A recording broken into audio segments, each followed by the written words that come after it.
Mugitua izan da erreteten erreformaren kontrako mugimendu sozialarentzat.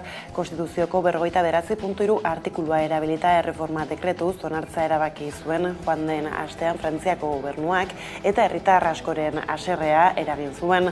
Ordutik egunero antolatu dituzte protestak Frantziako estatuan. Aste honetan blokeatze ekintzak egin ditu Ipar Euskal Herriko intersindikalak egunero esaterako. Autobidea blokeatzeko saiakerak, merkataritza gunen blokeatzeak eta gaur Baionako hiriguneko autobusak. Manifestazioak kalean aspaldidaniko haserrerik handiena herritarren artean, gehiengo osorik ez asamblean, aholduriko lehen ministro bat eta aldaketarako deiak zaila izan zitekeen arren, Emmanuel Macron Frantziako presidentak beste krisi bat gehitu du bere agintaldira. Menaia auziaren, jaka horien protesten, koronavirusaren pandemiaren eta Errusiaren Ukrainako inbasioaren ostean oraingoan, erretreten erreforma bozketarik gabe onartzea 2017tik honako buru austerik handiena eragin dio Macroni krisialdirik gatazkatsuenean murgildu baitu bere burua. Batzuentzat Frantziako presidenteak gobernatzeko duen moduaren erakusle da, bestentzat harago doa, sistemaren ahuleziaren beste adibide bat delakoan.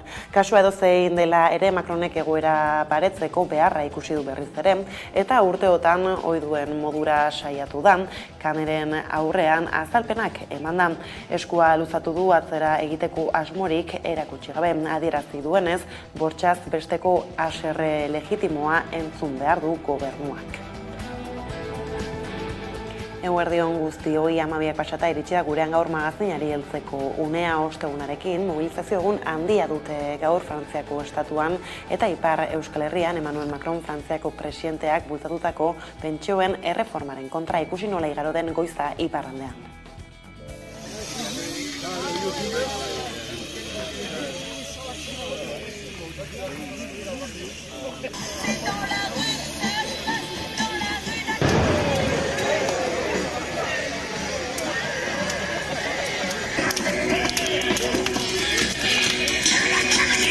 Mugimendua ikusten dut indartsua, ikusten dut jendea langileak mobilizatuak eta determinatuak, aste osoan izan dira autopista blokaketak, enpresa batzu, supermerkatu batzu eta gaur beraz autobus sare osoa blokatzen dugu, beraz nik ikusten dut mugimendua ez hori indartzen ari berriz.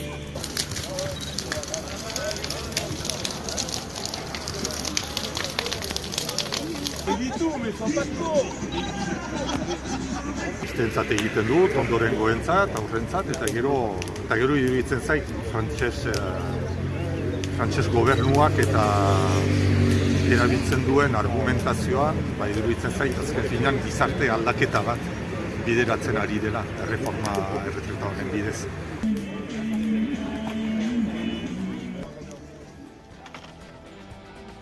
Urrun joan gabe bada besterik Ipar Euskal Herrian emazteen etxe bat sortzeko proiektua abian da, hainbat kolektibo feministen elkarlanaren bitartez. Proiektua herriarekin eraikitzeko mahai inguru irekiak antolatu dituzten eta lehena Hendaian izango da bihar martxoaren 24an.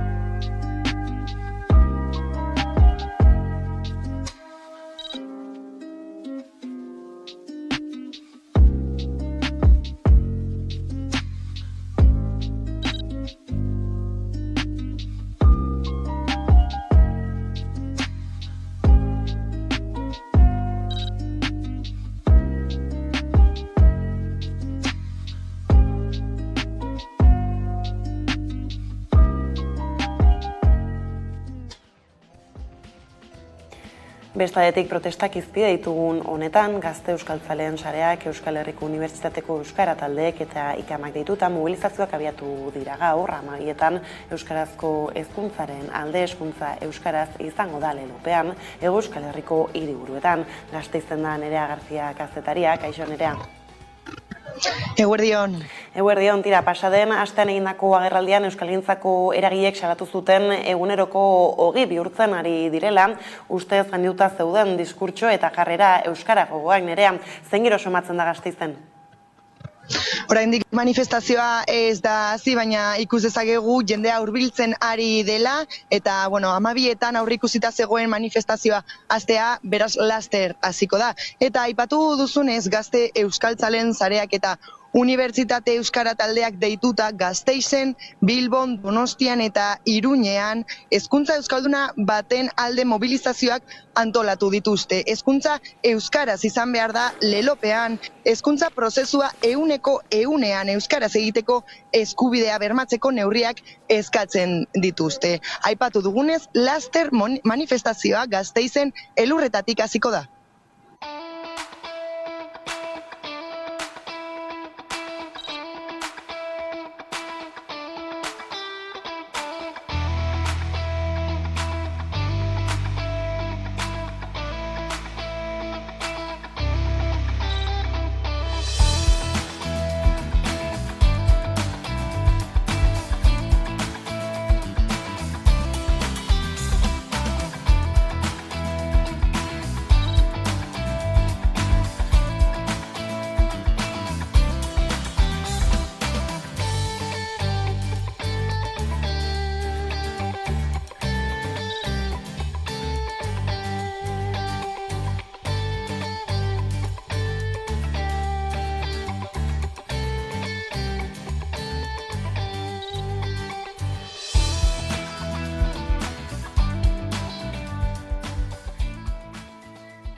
Gaizlatuta berriz Gasteizen zarela aprobetxatuta Nerea, De Miguel auzian zigortuetako bik, Alfredo De Miguel eta Aitor Telleria EAJaren burukide hoiek, indultu partziala eskatut espetxera sartu behar ez izateko, zer gehiago dakegu? Bai, Alfredo De Miguelen abokatu berriak legez kanpo elkartzeagatik ezarritako zigorra 3 urtetik 2 urtera jaistea eskatu du. Telleriaren kasuan berriz osasun arazoak dituela argudiatu du. Hala ere, indultu partzialak eskatu izanak ez du espetxeratzeko prozesua geldiaraziko eta martxoaren 30 arte dute kartzelan sartzeko. De Miguel auziko zigortuetako bik indultu partziala eskatu dute espetxeratzea saihesteko asmoz. Alfredo De Miguelen abokatu berriak legez kanpo elkartzeagatik ezarritako zigorra 3 urtetik 2 urtera jaistea eskatu du. Indultua aurrera eramaten bada, egotzi zizkioten beste delitu guztietan 2 urte baino gutxiagoko zigorrak ezarri zizkioten, beraz ez luke kartzelara joan beharko. Telleriaren abokatuak berriz auzibideak 14 urte iraun duela argudiatuta indultua eskatu du. Hala ere, bi kasuetan eskaerak egiteak ez du esan nahi espetxera sartzeko prozesua geldiarazten dela. Gauzak horrela espetxeratzeko 10 eguneko epeak bere horretan jarraitzen du. Gainera, kartzela saiesteko beste aukera zegoen, osasun arazoak dituztela argudiatzea. Telleriaren abokatuak beste eskaera egin du hori argudiatuta. Eta albiste agentzien arabera litekeena da Koldo Otzandianok berdin egitea eta gaixotasun argudiatzea espetxera ezartzeko.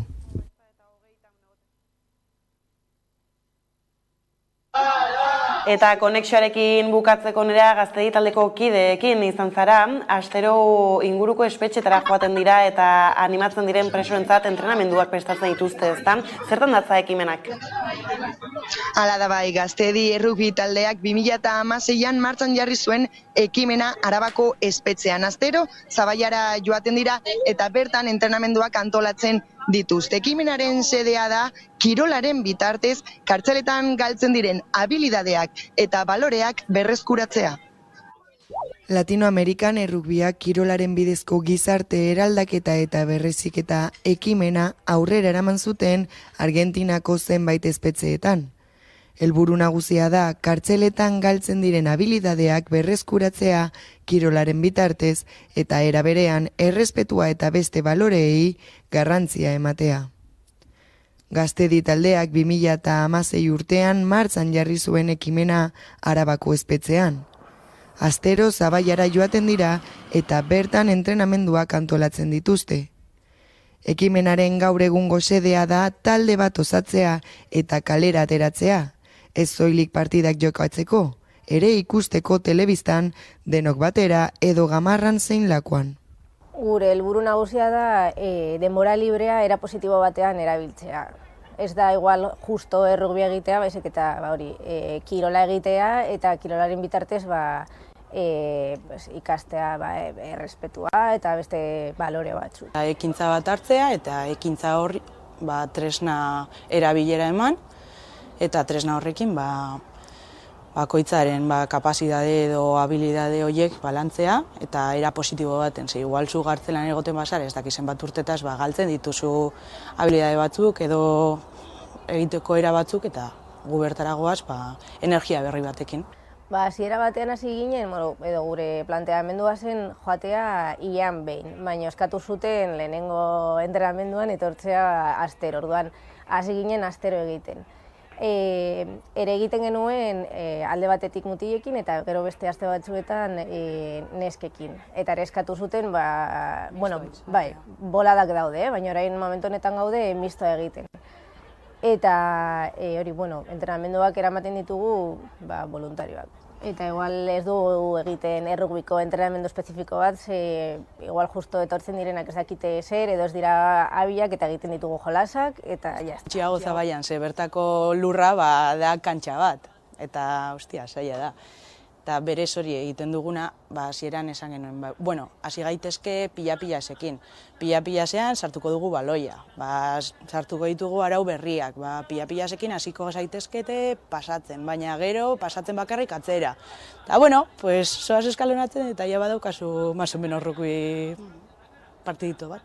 Ez ditugu ateratzen, ez gara ateratzen oindikan.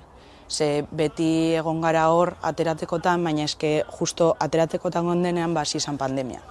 Eta ez da, ateratzeko behar ditugu kondizio asko, eta berez talde on bat eukitzea, talde bat konprometituta da ona, eta gero ja administrazioarekin hitz egin beharko genuke depende zer daukagun.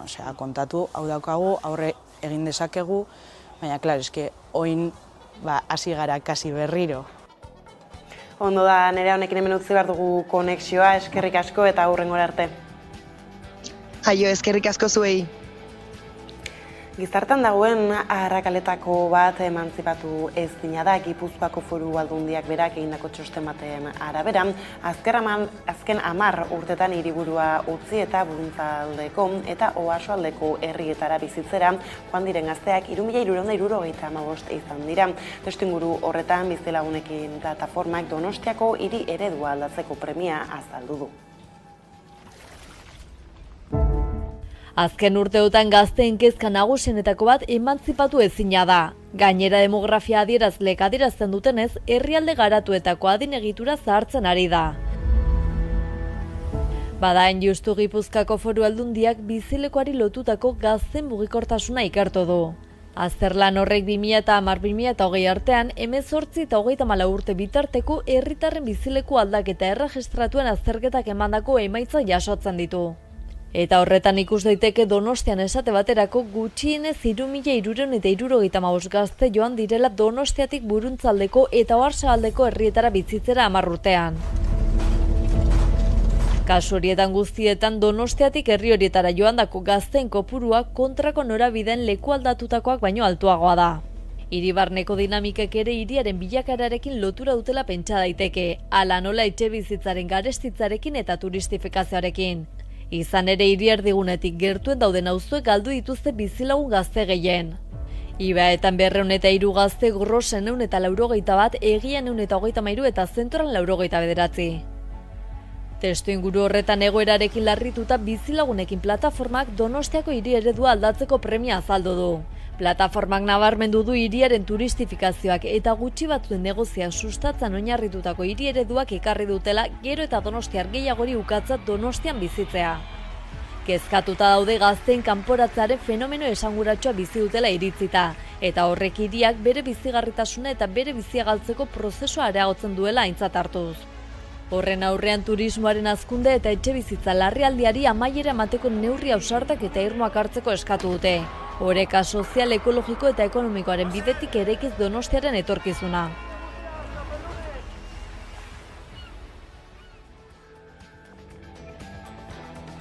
Auzo eta hirien bueltakoak aipatuta gaizlatuko dugu orain, izan ere aberri egun bateratua ospatzera deitu du Euskal Herria baterak, horretarako ekitaldi bat egingo dute Donostiako Miramar jauregian, apirilaren 8an aberri egunaren bezperan, bagara badugu lelopean. Goretsi dezagun batera egiteko gai garena. Korapilatu gaitezen elkarri. Askatuko gaituzten loturak adostu arte.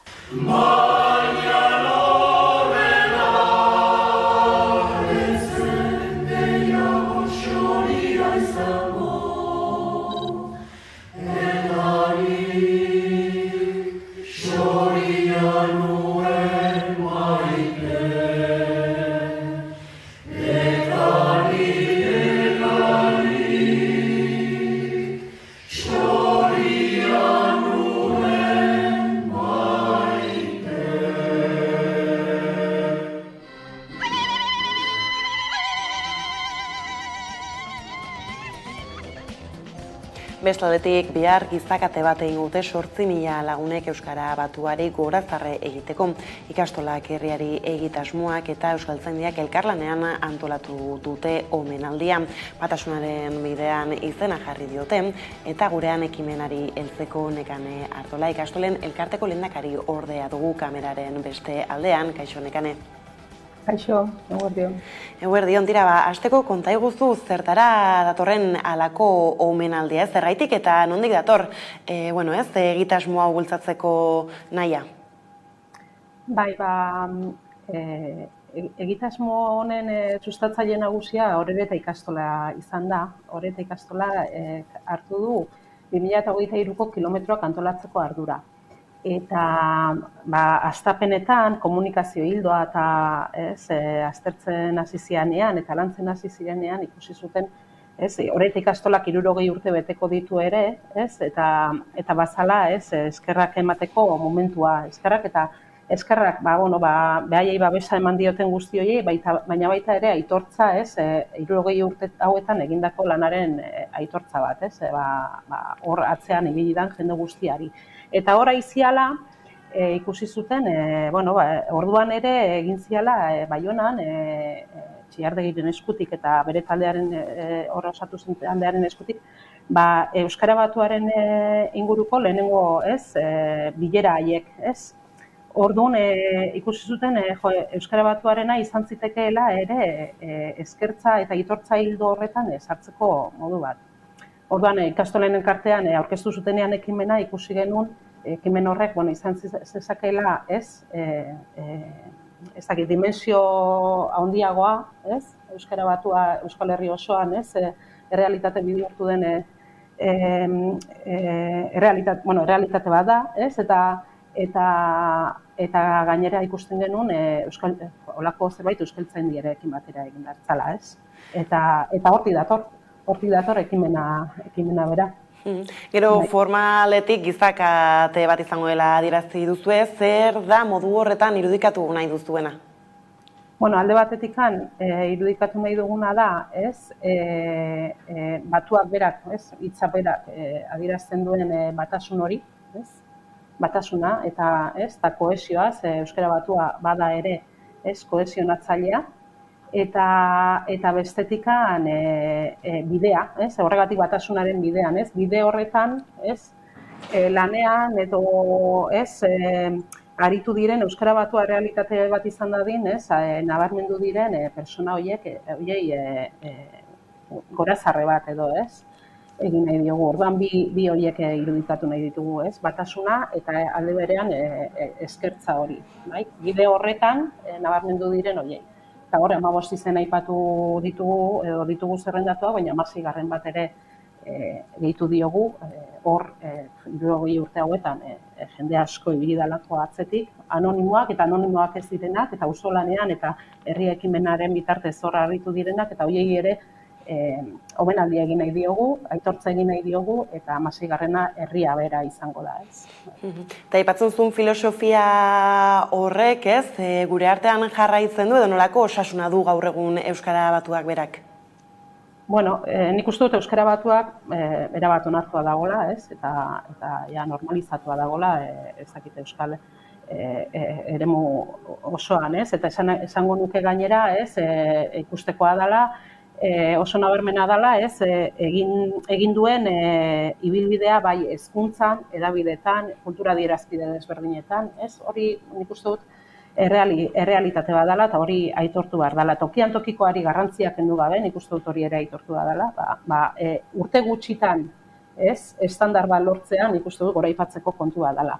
Egiteko modu horiek bizirik jarraitzen duten, badakigu gaurko egungo joerek beste norabaitera garamatzatela, ez? Asko joera individualizatuagoa diala eta individualismo horrek garrantzia hartzen dula, baina guretzat ezinbestekoa da herri aktibazioaren bitartez aritzea, ikastolen kartearen ikastolen ezaugarritako bat hori da, bizirik mantentzeko ahaleginak egiten ditugu, eta nik uste dut Euskal jendartean ere hori atxikitua dagoela, eta ikusi besterik ez dago, ez? Gaur adibidez, orain momentu honetan, Euskal Herriko 4 hiriburutan egiten ari diren mobilizazio arrakastatsu horiek, ez? Nun oinarri duten egiteko modu hauek, ez? Auzolana, lankidetza, elkarlana, eta biharkoak ere izango duen arrakasta, ez? Eta hori ezin da egin ez badago egiteko modu hori oinarrian, bai? Osasun hobeago segondala, bai, baina badu oraindik tokia gurean. Hala da, Nekane, eta gauzak horrela euskaltzale guztiei bertaratzeko deia egin diezu ere, zer garrantzia du bat transmisioak eta, ez, biharko egunean kate horretan parte hartzeak? Bai, guk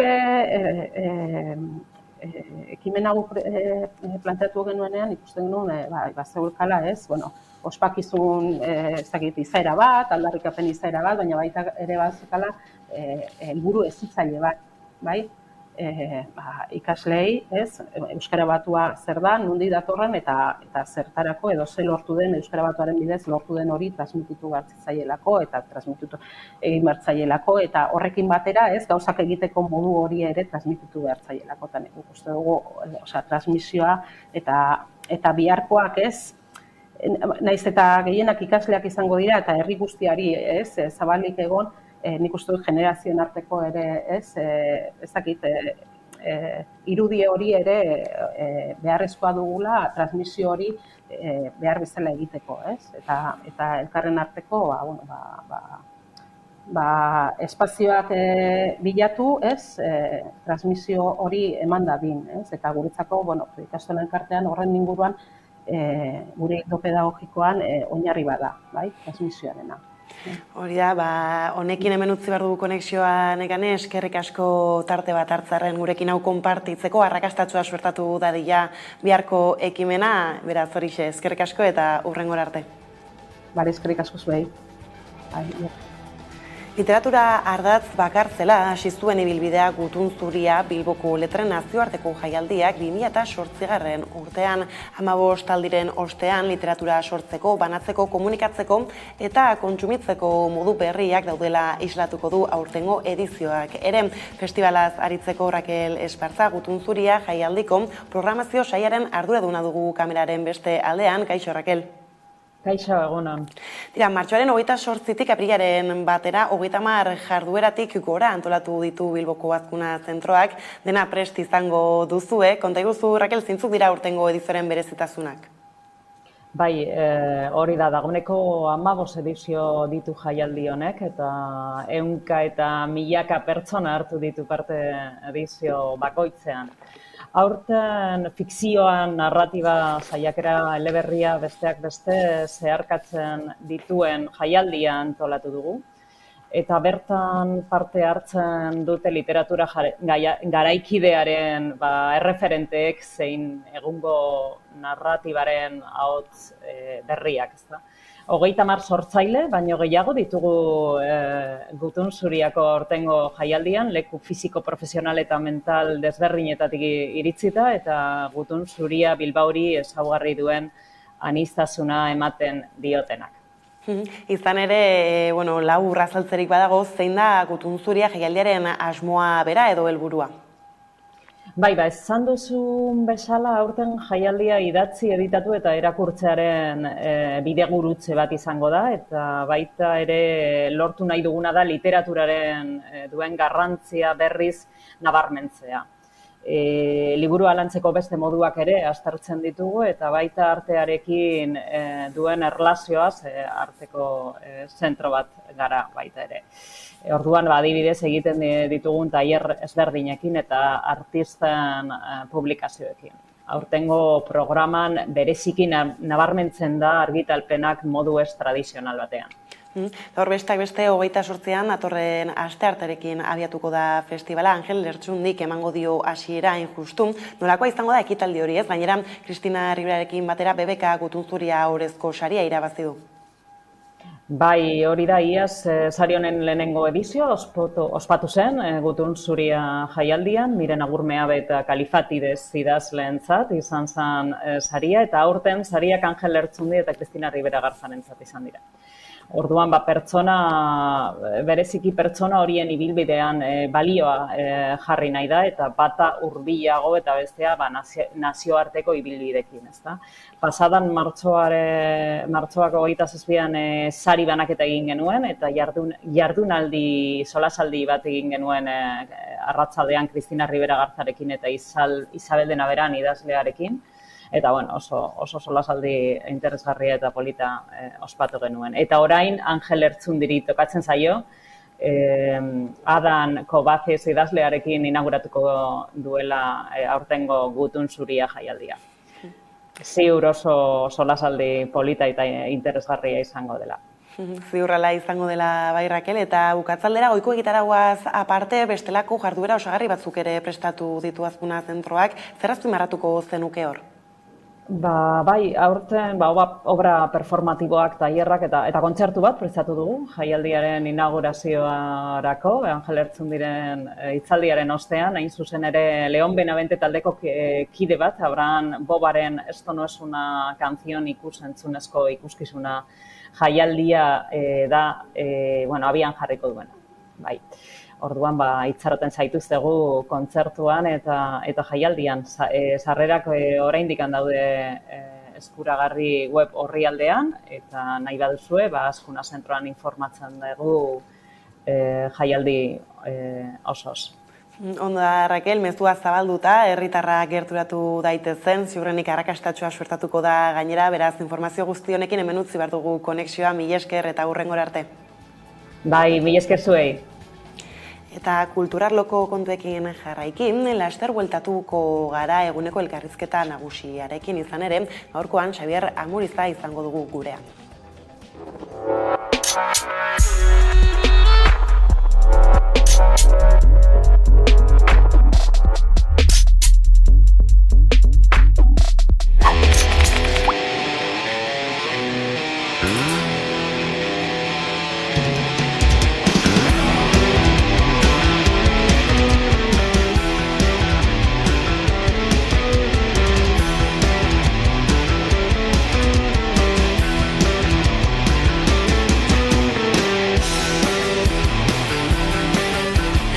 Eskolta taldea gara, ni Oier basua jotzen dut, bera Sidrin abeslaria da, Patak bateria jotzen du, eta Bober hemen ez dagoela gitarra jotzen du.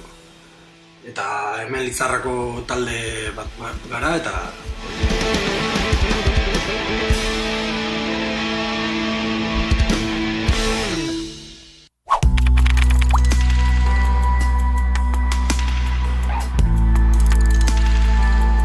Ni Pau Berrueza Sadaba naiz, eta hemengoa Lizarrakoa, musikaria eta irakaslea. Objektiboa importanteagoa zela musika baino, momentu horretan. Eta gero nik uste aldatu dela pizka bat, eta orain ez da objektiboa hainbeste, baino musika.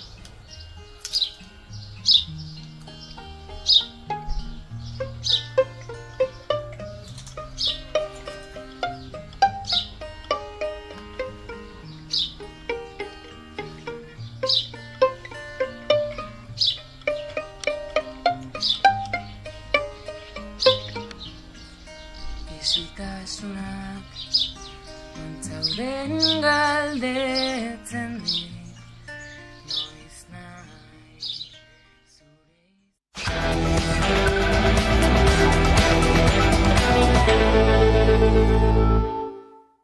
Amaiterdiak iritsi direla, heldu da eguneko elkarrizketa nagusiari heltzeko unea, eta horretarako gaur dugu hemen gurekin Xabier Amuriza, idazlea bazara, bertsolaria izandakoa ere, orain utopikoa baita ere, ondo etorri gurera. Bai, eskerrik asko zuen harrera egitegatik, eta behar bada nire bizitzaren laburpen on bat utopikoa izango litzateke. Ez dago, txarto. Bai, ez izan elkarrizketari heltzeko ez hasiko gara, 3. Monzon Ganuza Euskal Utopikoei sariaren bueltako eta hitz egiten, izan ere orain gutxi jaso duzu, eta lehen aldia da utopiko bezala aitortza egiten dizuetena? Bai, lehen aldia. Idea hori, doitz hori, nire idazkietan eta munduan da ezaguna da, baina sari horrek utopikoa ematen zain saria du, Telesforo Monzonek halako mitin batean esan zuen esaldi batetik, horti dator, beraz, hau 3. aldiko saria izan denez, 3. aldi entzungo nuen, entzungo zuen sarituan nik aurten. Polita da, bai, azken batean nahiko ondo definitzen hau, hitz horrek. Eta definitzen zaitu baitere Monzonek botatako esaldi hura, zuek utopikoak askatuko duzue Euskal Herria? Bai, gu utopikoak hori egia da, askatuko duzue, hori ikusiko dugu. Utopikoak normalean ezinaren aldekoa izaten dira horregatik da utopia. Askatzea beste kontua da, baina bai, utopia batean edo zerbait harago fedea indarra edo fedea baino gehiago gogoa izan ezik, ez da zer aldatzen, hori argi dago. Bai, ez bainera Bergaran izan zinen saria jasotzeko ekitaldian bertan, esan izan duzu ere ez, Bergara baduzula kutxuna. Nola igarozten egun hori edo nola pasatzen nuen bertan? Egun hori oso politak izaten dira. Sari honek gainera bai Bergaragatik, bai Monzon Ganuzagatik nik bi pertsonaia horiek ezagutu nituela badira 50 urtetik gora, gero izan dugu batez ere Telesfororekin eta politikoki ere harreman nahiko hurbila eta personala ere bai, eta gero Bergararekin bertso saioetatik eta hasi nintzenetik Bergarako frontoiak lepo betetzen ziren garai haietan, eta gero auzoetan ere urtero bilena izor. Orduan, badu hurbiltasun bat, eta han bildu zen jendea, neure jendea da, neure bizitza da. Orduan, alde horretatik sentitzen duzu, ez bakarrik ezagunak izatea edo aitorpena izatea, kariño bat ere izan dela sari horren inguruan, eta horrek ematen du poza.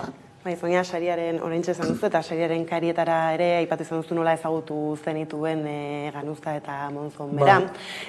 Nola gogoratzen dituzu garai horiek? Orduan nik Monzon eta Maria Josefa ezagutu nituenean Abadean nintzen. Abadean nintzen Bizkaiko Gizaburuaga eta Morotoko herrietan, horrek egiten ondoan kosta aldean. Orduan frankismoaren sasoi garraz gordin eta gogorrean geunden, eta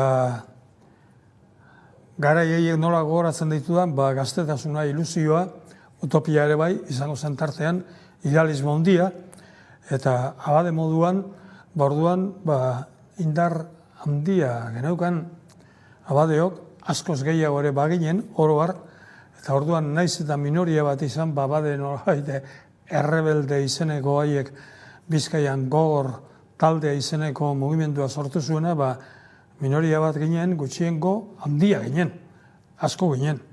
Eta orduan, Labegerik hemen klandestinoki zabaldu zen disko batean kantatzen zuena, Gugira Euskadiko gaztedi berria, hori zen Euskal Herriko gaztedi berria, gerra ondoren, etorri zen lehenengo belaunaldia ginen, eta berria ginen, eta indartzu eta eta olatu handi bat etorri zen, eta olatu hori, horren barruan, gu Abadeak izanik, ni, eta beste Abade asko sartu ginen olatu horretan, da orduan gogoratu garai sasoi intentsuak izan ziren. Laburrak eta intentsuak. Nik beti izan dut eta esango dut eta hala sinesten dut, nire bizitzako arorik oparonena izan ez bazen, Abadetzakoa izan zen 3 urte eta erdi horietan egin genuen iraultza txikia harengatik. Bai, ez, iraultza txiki askotan izandakoa bazarazu gainera justuan, ez, sari hau Euskal Herriari bizi osoko lana eskaini diotenei, ez, eskainia badago, harin esaten da, ez, bizi osoa, nola edo zer suposatzen du horrek zuretzak? Nik ez dut horretarako egin, baina bizi osoa nahiko luzea dudan, ez, orduan ematen du gauza handia dela. Zu oraindik gaztea zara eta oraindik ezin zaizu horrelako zaririk eman. Baina nire adinera heltzen bazara eta helduko zara, orduan bizi osoan gauza asko eginak izango dituzu. Denborak horretara laguntzen du.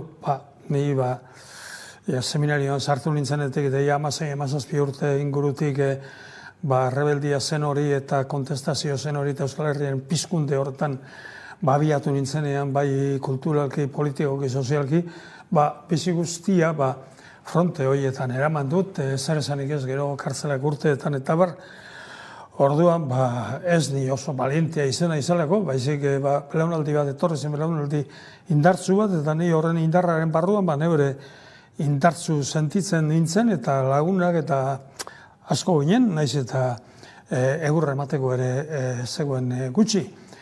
Orduan hori, bizitza osoa, bai, esan dezakegu, nik neure ezaguera edo pixka bat neure buruarekin munduari heltzen ikasi nuenetik, harin ez dela horretan, fronte horietan batez ere, Euskal Herriaren eskubide, nazionalak, politikoa, sozialak, kulturalak, horretan eman dute bizitza guztia, eta oroar eskubide oro dagun edozein tokitan zen. Niretzate Euskal Herriazik mundua ere, beti izan da nire filosofian, importantea eta ia importanteagoa Euskal Herri txikia baino.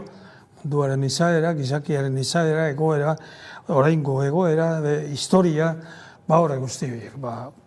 Nire izate praktikoa, bizitzakoa eta intelektuala horre bilida beti. Bai, ez, baina gaur eguneko esaten zabiltzan ari ez gaur egunetik begiratuta, ez, testu ingurua berazta bat ere xamurra Euskal Herrian eta mundu ikuskeratik ere begiratuta, xamurra ez dela esan genezak, ez? Botatzen duzu zer faltan, aipatu duzun guzti horretatik? Faltan gauza asko. Azteko nik munduko izatea eta personaren izatea eta mundu osoari begira suertearen gora beran asko dago.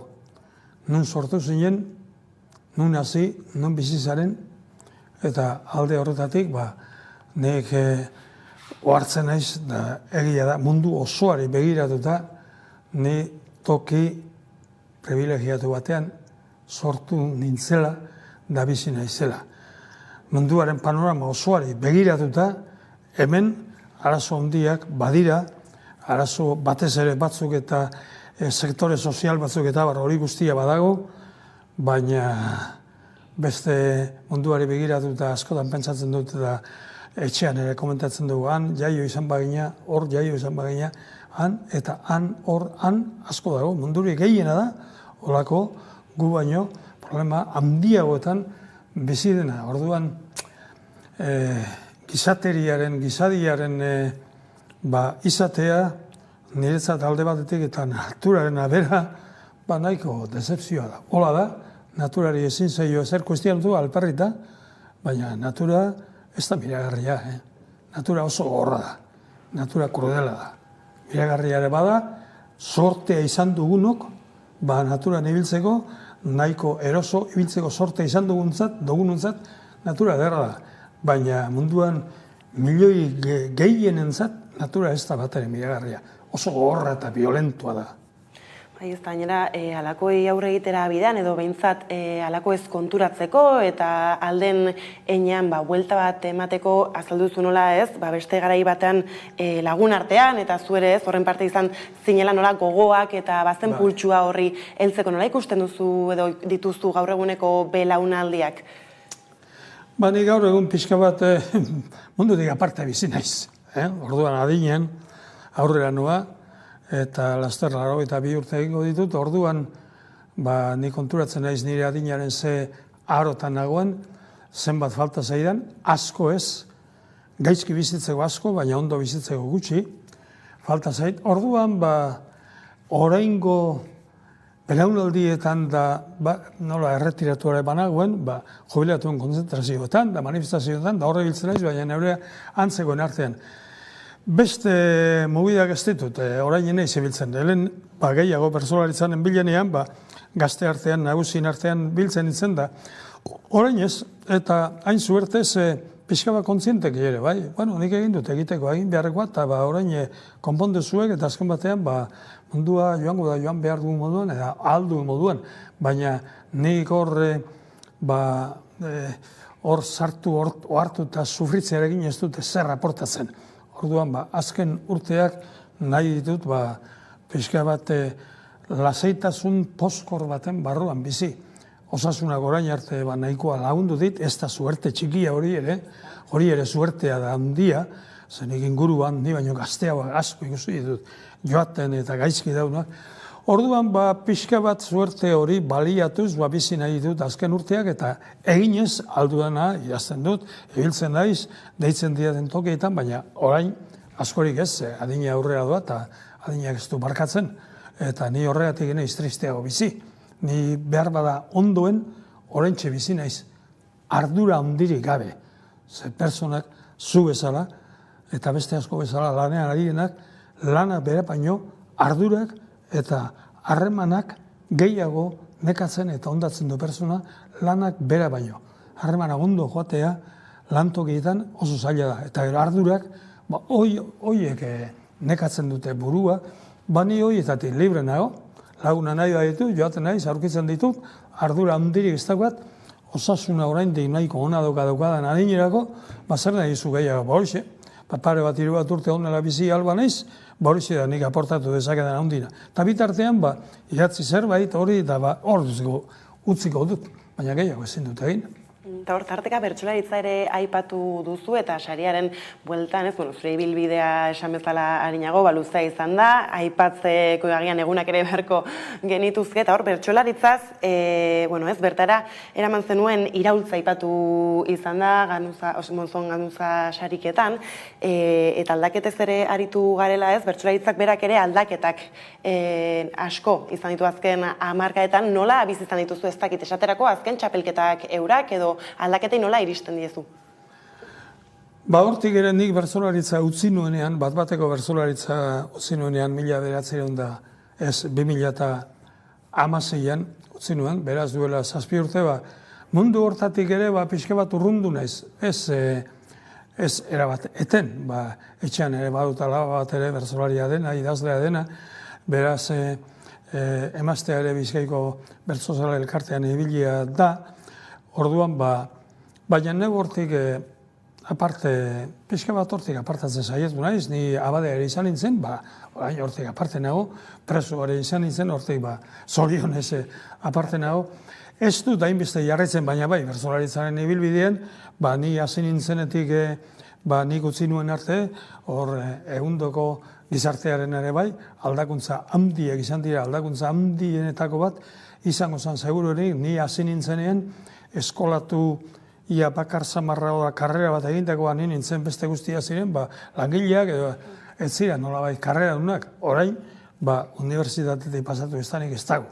Beraz hor, salto handia dago, eta gero bertsolaritzak ere, bera, gauza asko eta ekarpen asko nik egin nuena, eta gero, beste asko egin dutena hor izugarria da, oraingo txapelduna Maialen Lujanbiok egin duna izugarria da, eta aurretik egainak eta Lizazok eta beste multzo guzti horre egin duena eta gizartea bera ere, oraingo entzuleak oso diferentea dira ni hasi nintzenean, bertso saio bat herri batean nun zegoen jakiteko, zen Land Rover pila bat zegoen tokian, han izango zen bertso saioa, Land Roverrak. Baserritarren da hartzainen automobila. Orain hori zehar baldatu da entzuleria. Eta aurrera egin du, eta jaso egin da, eta askoz ere kultuagoa da, eta ia lehengo bertsozale klasikoekia batzuetan ezulertzeraino aldatu da. Horrek esan nahi du, zer esan nahi du, aldakuntza txarra izan dela ez lehengo entzule klasikoa oso elementala zela, eta hizkuntza ondo menperatzen zuen, baina bere mailan eta bere giroan asko aldatu da. Eta nik zer egin nuen, nik gauza batzuk egin dituen, eta nik ez nuen egin irautza txiki bat egiten, nik egiten nuen nekiena, abadea izanan nintzen, karrera bat egina nuen, kartzelan 6-7 urte egina banintzen, orduan, nuen hor nire buruan, halako kadual bat, eta nik horri bide eman nion. Konturatzen nintzen, nahiko berria zela, iztegi herrimatua eta barzuere bertzolari, horiek bertzolari izateko jaio egin behar da sinisten dutenen sisteman ez zuten ondo, ez zetozen ondo bat, baina horrela joan zen, da gero denborarekin entzuten dudanean irautza txiki bat egin nuela horre posa baten dit. Ez horri batzen da ere ez, Euskara batua bera bertsolaritzara eraman izana. Hori oso jakinki, kontzienteki egin nuen, 80ko txapelketan, nik txapelketa hau batuan egin behar dut, ze batua baita eta baitzen orduan nire buruan hizkuntza nazionala. Beste aldetik, Bizkaieraz egin izan banu, ez duen hainbeste arrakasta seguru nik izango. Orduan, alde batetik, alde praktikotik neure burua Euskal Herri osoan agertzeko, eta baita neure printzipi batzuk aurre eramateko, batuan egitea ez duen dudarik izan. Eta hori ere, ekarpen bat bezala dago 80ko txapelketan eta beste gauza batzuk ere noski. Ez, baina hor, justu ez, Euskararen aldeko mugimendua ere oso auspotua bazen, eta gainera gaur egun gabiltza ikusten azken urteetan bereziki, edo behintzat ez, prentxan bertan nola Ipar Euskal Herrian zein Hego Euskal Herrian Euskararen bueltako, edo Euskararen kontrako hainbat ekinbide badiren, eta jendea badabilela horri buelta eman nahian, gaur bertan ere manifestazioak badaude, Hego Euskal Herriko hiriburuetan, hezkuntza eta euskararekin lotuta gehiago, ala ere uste duzu pultsua galdu egin dela, edo behintzat naziotasunetik begiratuta? Galdu ez, baina ez dakimanik erlatiboki behar bada makaldu, izan liteke galdu. Gero kontua da, hizkuntza txiki batek, hizkuntza potente egine lehiatzeko, ze hau lehia bat da, hizkuntzen arteko harremana lehia da. Euskara gehitzen bada, erdera gutxitu egin behar du. Hor da, hueltarik.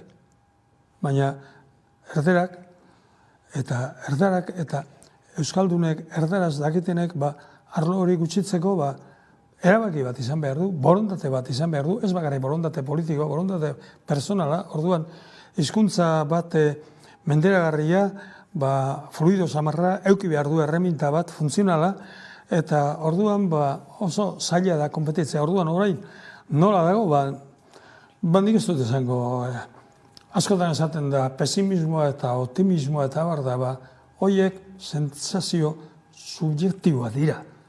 Pesimista izateak edo optimista izateak ez du errealitatea aldatzen. Beti izaten dena katilu bat edo edalontzi bat erdi utzik, ikusten duena pesimista da. Erdi beterik ikusten duena optimista da. Baina nola dago? Baina untzia erdian dago. Ez batak, ez besteak ez du aldatzen neurria.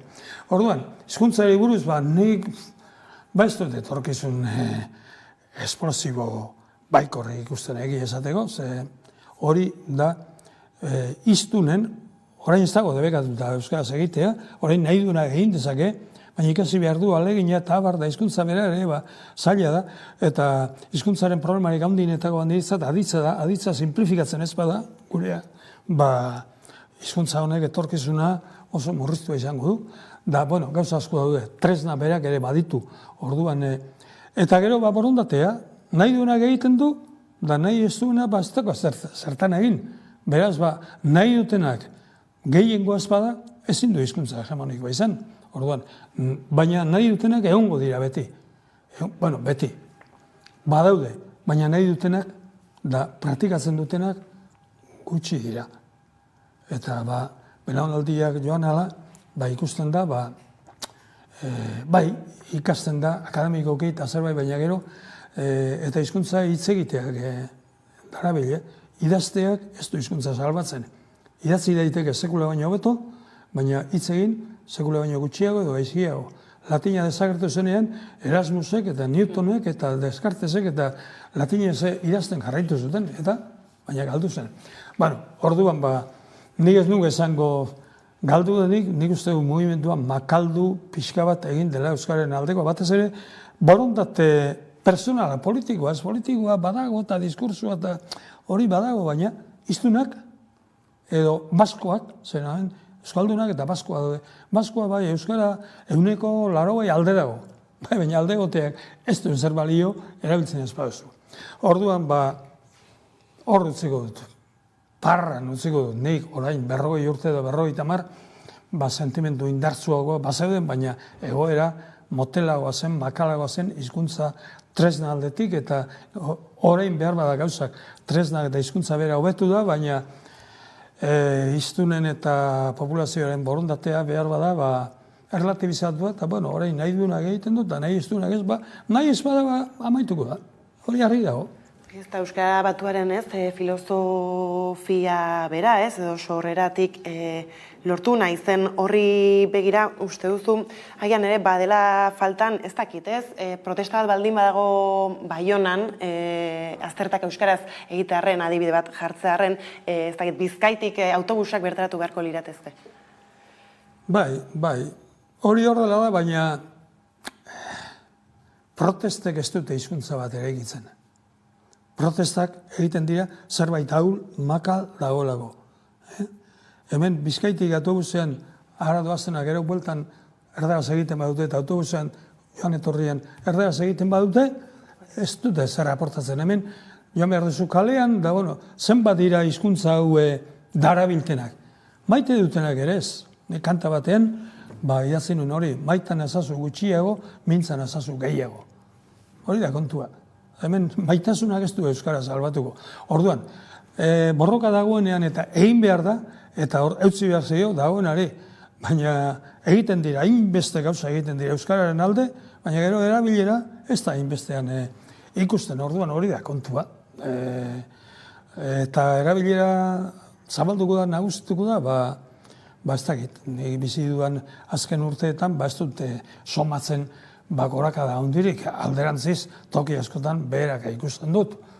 Zergatik, borondate personala dagoelago tartean, eta zuk batek nahi badu, egiten du, eta nahi ez dutenak edo, nahi ez duenak ez du esan nahi kontra dagoenik. Ni Everesten sekula nahi izan, ez da nahi ez du dago, baina sekula nahi joan, beraz nire ekarpenik anezta izango. Eta joaten direnek ere, azkar egiten dute, buelta handik. Handi beraz ez dago etorkizunik. Horrekin esan nahi dut, nahi ez dutena ez da, egiten ez dutenak, 90 badira, 110 ezin du hizkuntza bat salbatu. Baina badago, ikusiko dugu, eta etor daiteke beste belaunaldi bat, horri garrantzia eta sentimentua emango diona, eta ikusiko dugu, nik ez dut ikusiko, baina zuk bai behar bada. Pero behar bada, zuke izan duzunez, eta honekin lotuta ere ez, gero ibilbide politikoan egin dituzunak ere aipatuak izan dira sariaren bueltan, ez dugu horretan, sakondu ala ere ez, garai politikoa edo gehiago testuinguru politikoari begira Euskal Herritik, esan diazu lehentxeago ere, ez agian lasaitasunean bizi zarela, baina zer sentsazio dituzu ez dakit esaterako aberri eguna dugu gainean hauteskundeak baita ere ez, aberri egunaren baitan, 11 deialdi, nola baita esatarren, bakoitzak bere puntutik, bada mugimendurik, ez, eskatzen edo eskatu izan duena goazten guztiok elkarrekin, aberri eguna ospatzera. Baina ez da lortuko. Elkarrekin joatea ez da lortuko, elkarrekin abertzale guztien, nola baita. Ez da lortuko hori, baina hori aldarrikatu behar da, eta ondo dago, eta sentimenduetan, baina aparte eginegatik ere, helburu batzutan elkarrekin egotea eta helburu politiko batzutan hori da importantea ez, aberri eguna nun da nola ospatzen duzun. Argi dago, ni politikan hasi nintzenetik eta orduan erakunde armatu bat ere bazen, urteetan iraundu, orain ez dago, egoera asko aldatu da, horrek beste eszenatoki batzuetara eraman gaitu, orduan orain politikan jokatu egin behar da, irabazi egin behar duzu, terrenua irabazi behar duzu zeure printzipioen alde, eta abertzaletasunaren alde, alderdi ezberdinak izan arren, terrenua irabazi behar du. Irabazten ari gara terrenua, alderdi batzutatik bai, kulturalki hizkuntza ere horren barruan badago, ez dakit irabazten ari garen horretan dabar. Orduan, beste eszenatoki bat oso ezberdina da, eta lehen batez ere ezker abertzaleeko pixka bat delegatzen genuen, beste batek egingo zigula, guk egin ezin genuen orduan protestatu baina haiek orain ez dago orain guk egin behar dugu, guk egiten dugu dana, eta militantzia diote, nik askorik ez du jartzen, baina pixka bat hori ere makaldu egin dela. Orduan, helburu bat lortu nahi baduzu aurgunetik, eta zapalduta edo kulturalki edo politikoki edo zure printzipioa beste baten azpiti daudenean, hori burrukatuz lortu behar da, eta lortu behar da terrenua irabaztea. Eta horretarako militantzia funtsezkoa da.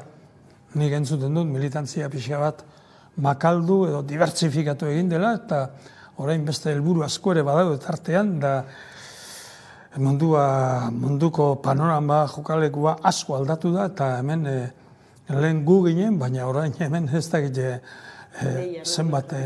zenbat jende klase gaude eta ondo gaude, baina aldatu egin da kontua.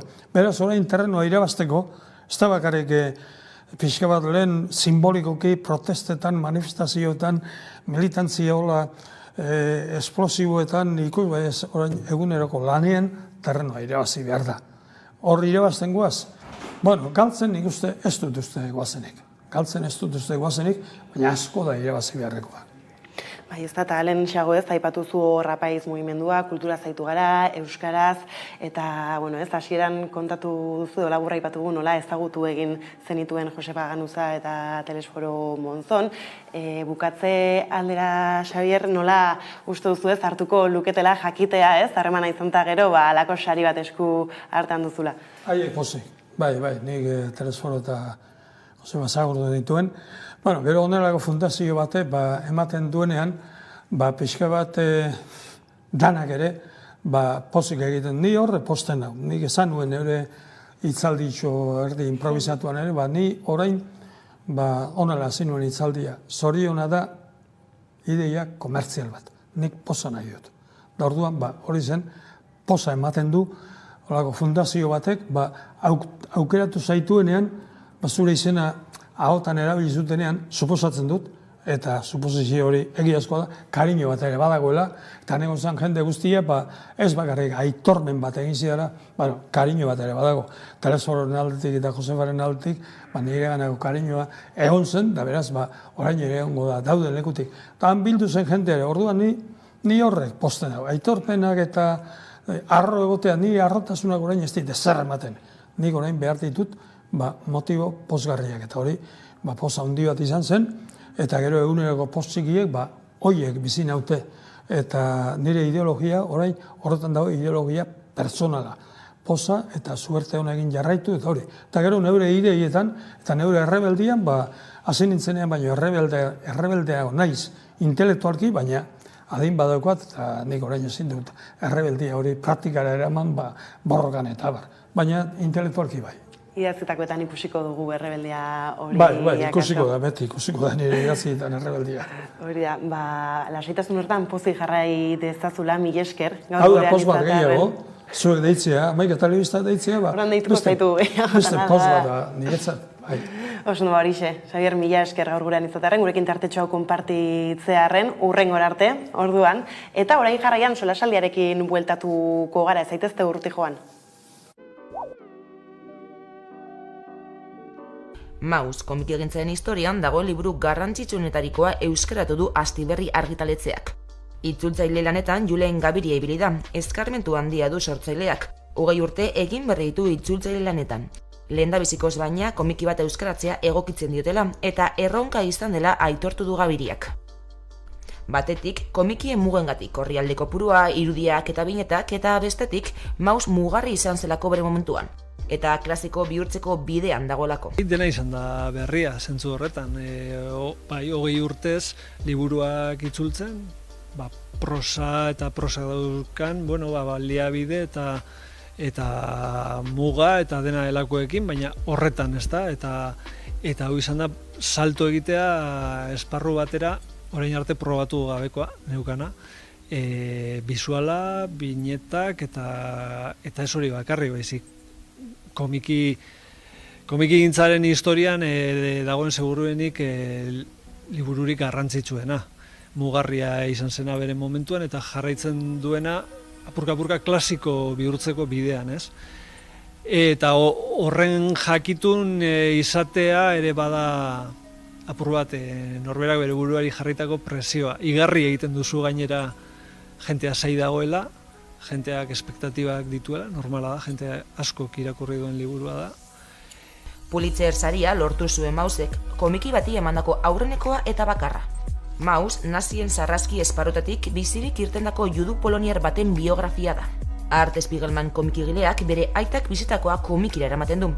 Komikian bi plano daude, bata lehenaldian, Blade pertsonai nagusiak bigarren mundu gerran pasatakoak eta bestea orainaldian, aita eta semeran elkarrizketak, hau da euren harremana islatzen duena. Holokaustari buruz aditzeko erabili izan ziren ohiko moduetatik urnuta guztizera berritzailean hurbildu zen gaira Spiegelman. Gainera, maizulanaren kutsua da ere Bladek ingelesez gaizki egitea berba, eta hori euskaratu behar izan du Gabiriak, eta hori izan da hainbatean sortzailaren lana. Adierazkortasuna eta ulermenaren arteko oreka mantenduz, akatzez jositako hizkera euskaratzea. Eta bueno, hori izan da erronka, euskara hori sortzea, Bladek Spiegelmani dagokion euskara akastun hori sortzea, baina akastuna koherentzia baten barruan beti ere izan behar zen. Eta orduan, bueno, izan da aditz taula berri bat sortzea, batu asko aditzak desitxuratu eta beste eredua sortzea. Jolas bat izan da zentzu horretan, izan da Michelena banitz moduan, Goldo Michelena balitz moduan, eta sortzen, ezta, joko eremu berri bat, niri balioko zidana. Akatz horiek irakurle askok ez zituzten ulertu, uste izan baitute itzulpena gaizki zegoela eginda. Baina jatorrizko komikerekiko ahalik eta fidelen izaten ahalegindu da itzultzailea. Akatzak batez ere aditzetan eta ergatibozko esaldietan topa daitezke. Ergatibo guztiak baina ondo daude. Ergatiboetan ez dago inolako akatzik. Hori egin nuen, erabaki batzuk hartu behar dira, eta hori egin nuen, hain zuzen, ulergarritasunaren mesedetan, ez?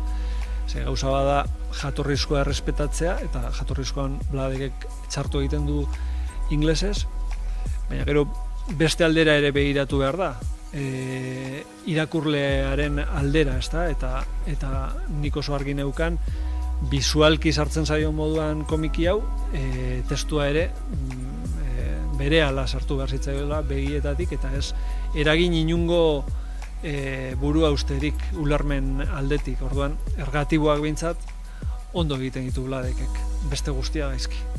Izan ere, lanaren bihotza bada Blade gaizkaritzea hizketan.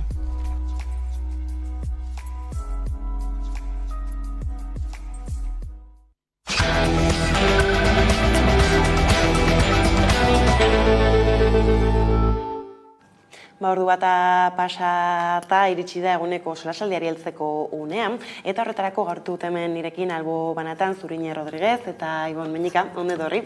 Bioi. Eta hasteko, azken aldian ziurrenik berdin egingo genuen Frantziara begira jarriko gara, Frantses estatura begira, izan ere azkenean bozketari gabe onartua izan da pentsio erreforma bera, atzo eman zituen lehenbiziko adierazpenak Macronek, eta ez dakit nola jarraitu izan duzuen guztia, bez izan ere moduak berak inplantatu den edo erreformak onartu diren moduak berak ere haserrea handiagotu egin du kaleetan, kaleak sutan jarraitzen dute, eta badirudi gobernu buruak berak ez bere horretan jarraituko duela.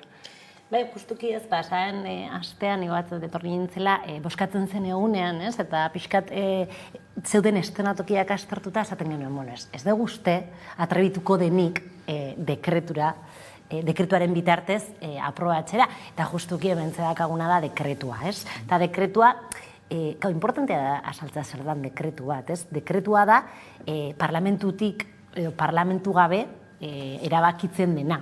Alegia, antidemokratikoa den lanabez bat da, ez? Erabili daitekena, hainbat gauzetarako, eta interesgarria izan daitekena, baina ez horrelako politika publikoen importante baterako, izugarrizko erreforma baten bueltan dago, ez? Orduan, kalean dagoen haserrea logikoa da, ez? Kalean dagoen haserrea da, batetik, erreformar dakaen edukia gatik, eta honetaz asko hitz egin dugu, baina bestetik erreformar bera nola aurrera atera dan, ez? Nik gaur goizan entzuten nion analista bati, eske haserrea igo da, eske nola ez da igoko. Eske nola ez da igoko, normalean horrelako gauzetan agente batzuk dare, batzuk dira alderdi politikoak, beste batzuk dira sindikatuak, bestea da patronala, eta agente guzti horiekin lanketa bat egin da. Nola ez beti aurre ateratzen direnean gauza, agente batzuk alde aterako dira, eta beste batzuk ez. Baina kasu honetan, agentekin ez da kontau. Dekretuaren bidez egin da, eta hori ere haserrea egotzen du. Eta aldi berean, ikusten dugu, Macronek eman zuen elkarrizketetan, beak pixkat, ez dakit ze uste duzu bentzuek, baina jarrea biktimista topatu nion, ez? Ez nik ere ez nengoen horrela egiteko aldekoa, hau ez dakit gustukoa iruditzen, bueno, zure postura ez, altura de mirasi daukitzea da, eta beste modulako erabakiak hartzea, ez? Beraz, oso normala iruditzen, tentzioa areagotzea, eta uste dut urrengo gunetan ere ikusiko dugula tentzioa gora, ez? Macronek arazo bat dauka, baina bestaldetik, Frantziako gizarteak izugarrizko birika politikoa erakusten ari da egun hauetan, ez? Eta, kontrastean nik uste zerbait positiboa ateratzekotan, nik uste dut artikulazio politiko sindikal horren indarra bada, ez? Hemendik atera dezakegun kontu hon bat. Baina sindikatuek horre ohartarazten zioten Macroni ere, ez? Puntu batetik aurrera guk ere zen izango dugu artikulatu modu baketsuan, kaleko erantzuna. Bai, ni banator, analizi horrekin, eta gainera azkeneko azta baitere landu izan dugunean modu beten bestean, horretaz baitere nik uste dut kostatatu dugula, ez? Eta nik uste dut baitere, gobernuak baitere aurre ikuspen bategaz edo jokatu izan duela, eta gehiago izango zala, ez? Igual, mobilizazio iraunkor hori mantentzea, eta kaleko tentzio hori mantentzeak igual, beranzka joera bat okingo zegoela, denbora aurrera atu ala, ez? Alan dabe, zurinik apuntatu den moduan, guztiz kontrako norabidean jartzen nahi da, eta gainera, mobilizazio noiteko formek baitere, hogoratu behar dugu, ez? Macronek harturiko beste erabaki baten ondorioz, eta reformaten ondorioz jaka horien fenomenoa sortu zen, edo horren erantzun gisa baitere sortu zen, edo testinguru horretan sortu zen, ez? Orden, Frantziako noiteko kultura politiko, sindikal, langien ikuspegikoan baitere, nahiko presente dauen elementu bat da, ez? Eta nik justo lehen, zurinik apuntatu duen hildotik baitere, iruditzen zait interesgarria dela, nahiko pentsatu nahi dudalako, edo uste dut, ez? Adibidez, telebistan agertzaren erantzuna edo, badoala, egondako jarrearen inguruan edo harturiko erabakien inguruan bere posizioa eta bere pedagogi lan bat egiteko modu zuzen batean, ez? Eta guztiz kontrako efektu bat sortarazi du. Eta, hainbat inkestek adierazi dutena da, lehenagotik zeuden uskurrago daudela, eta lehenagotik zeuden haserrealdia edo haserre zeudenak are haserreago daude. Eta apuntatzen zin agente batzuekiko are gehiago. Mezu batzuk luzatu ditu, modu, zibilino batean adalako, sindikatu begieta bar, eta guztiz kontrako jarrera bat hartu izan duelako, ez?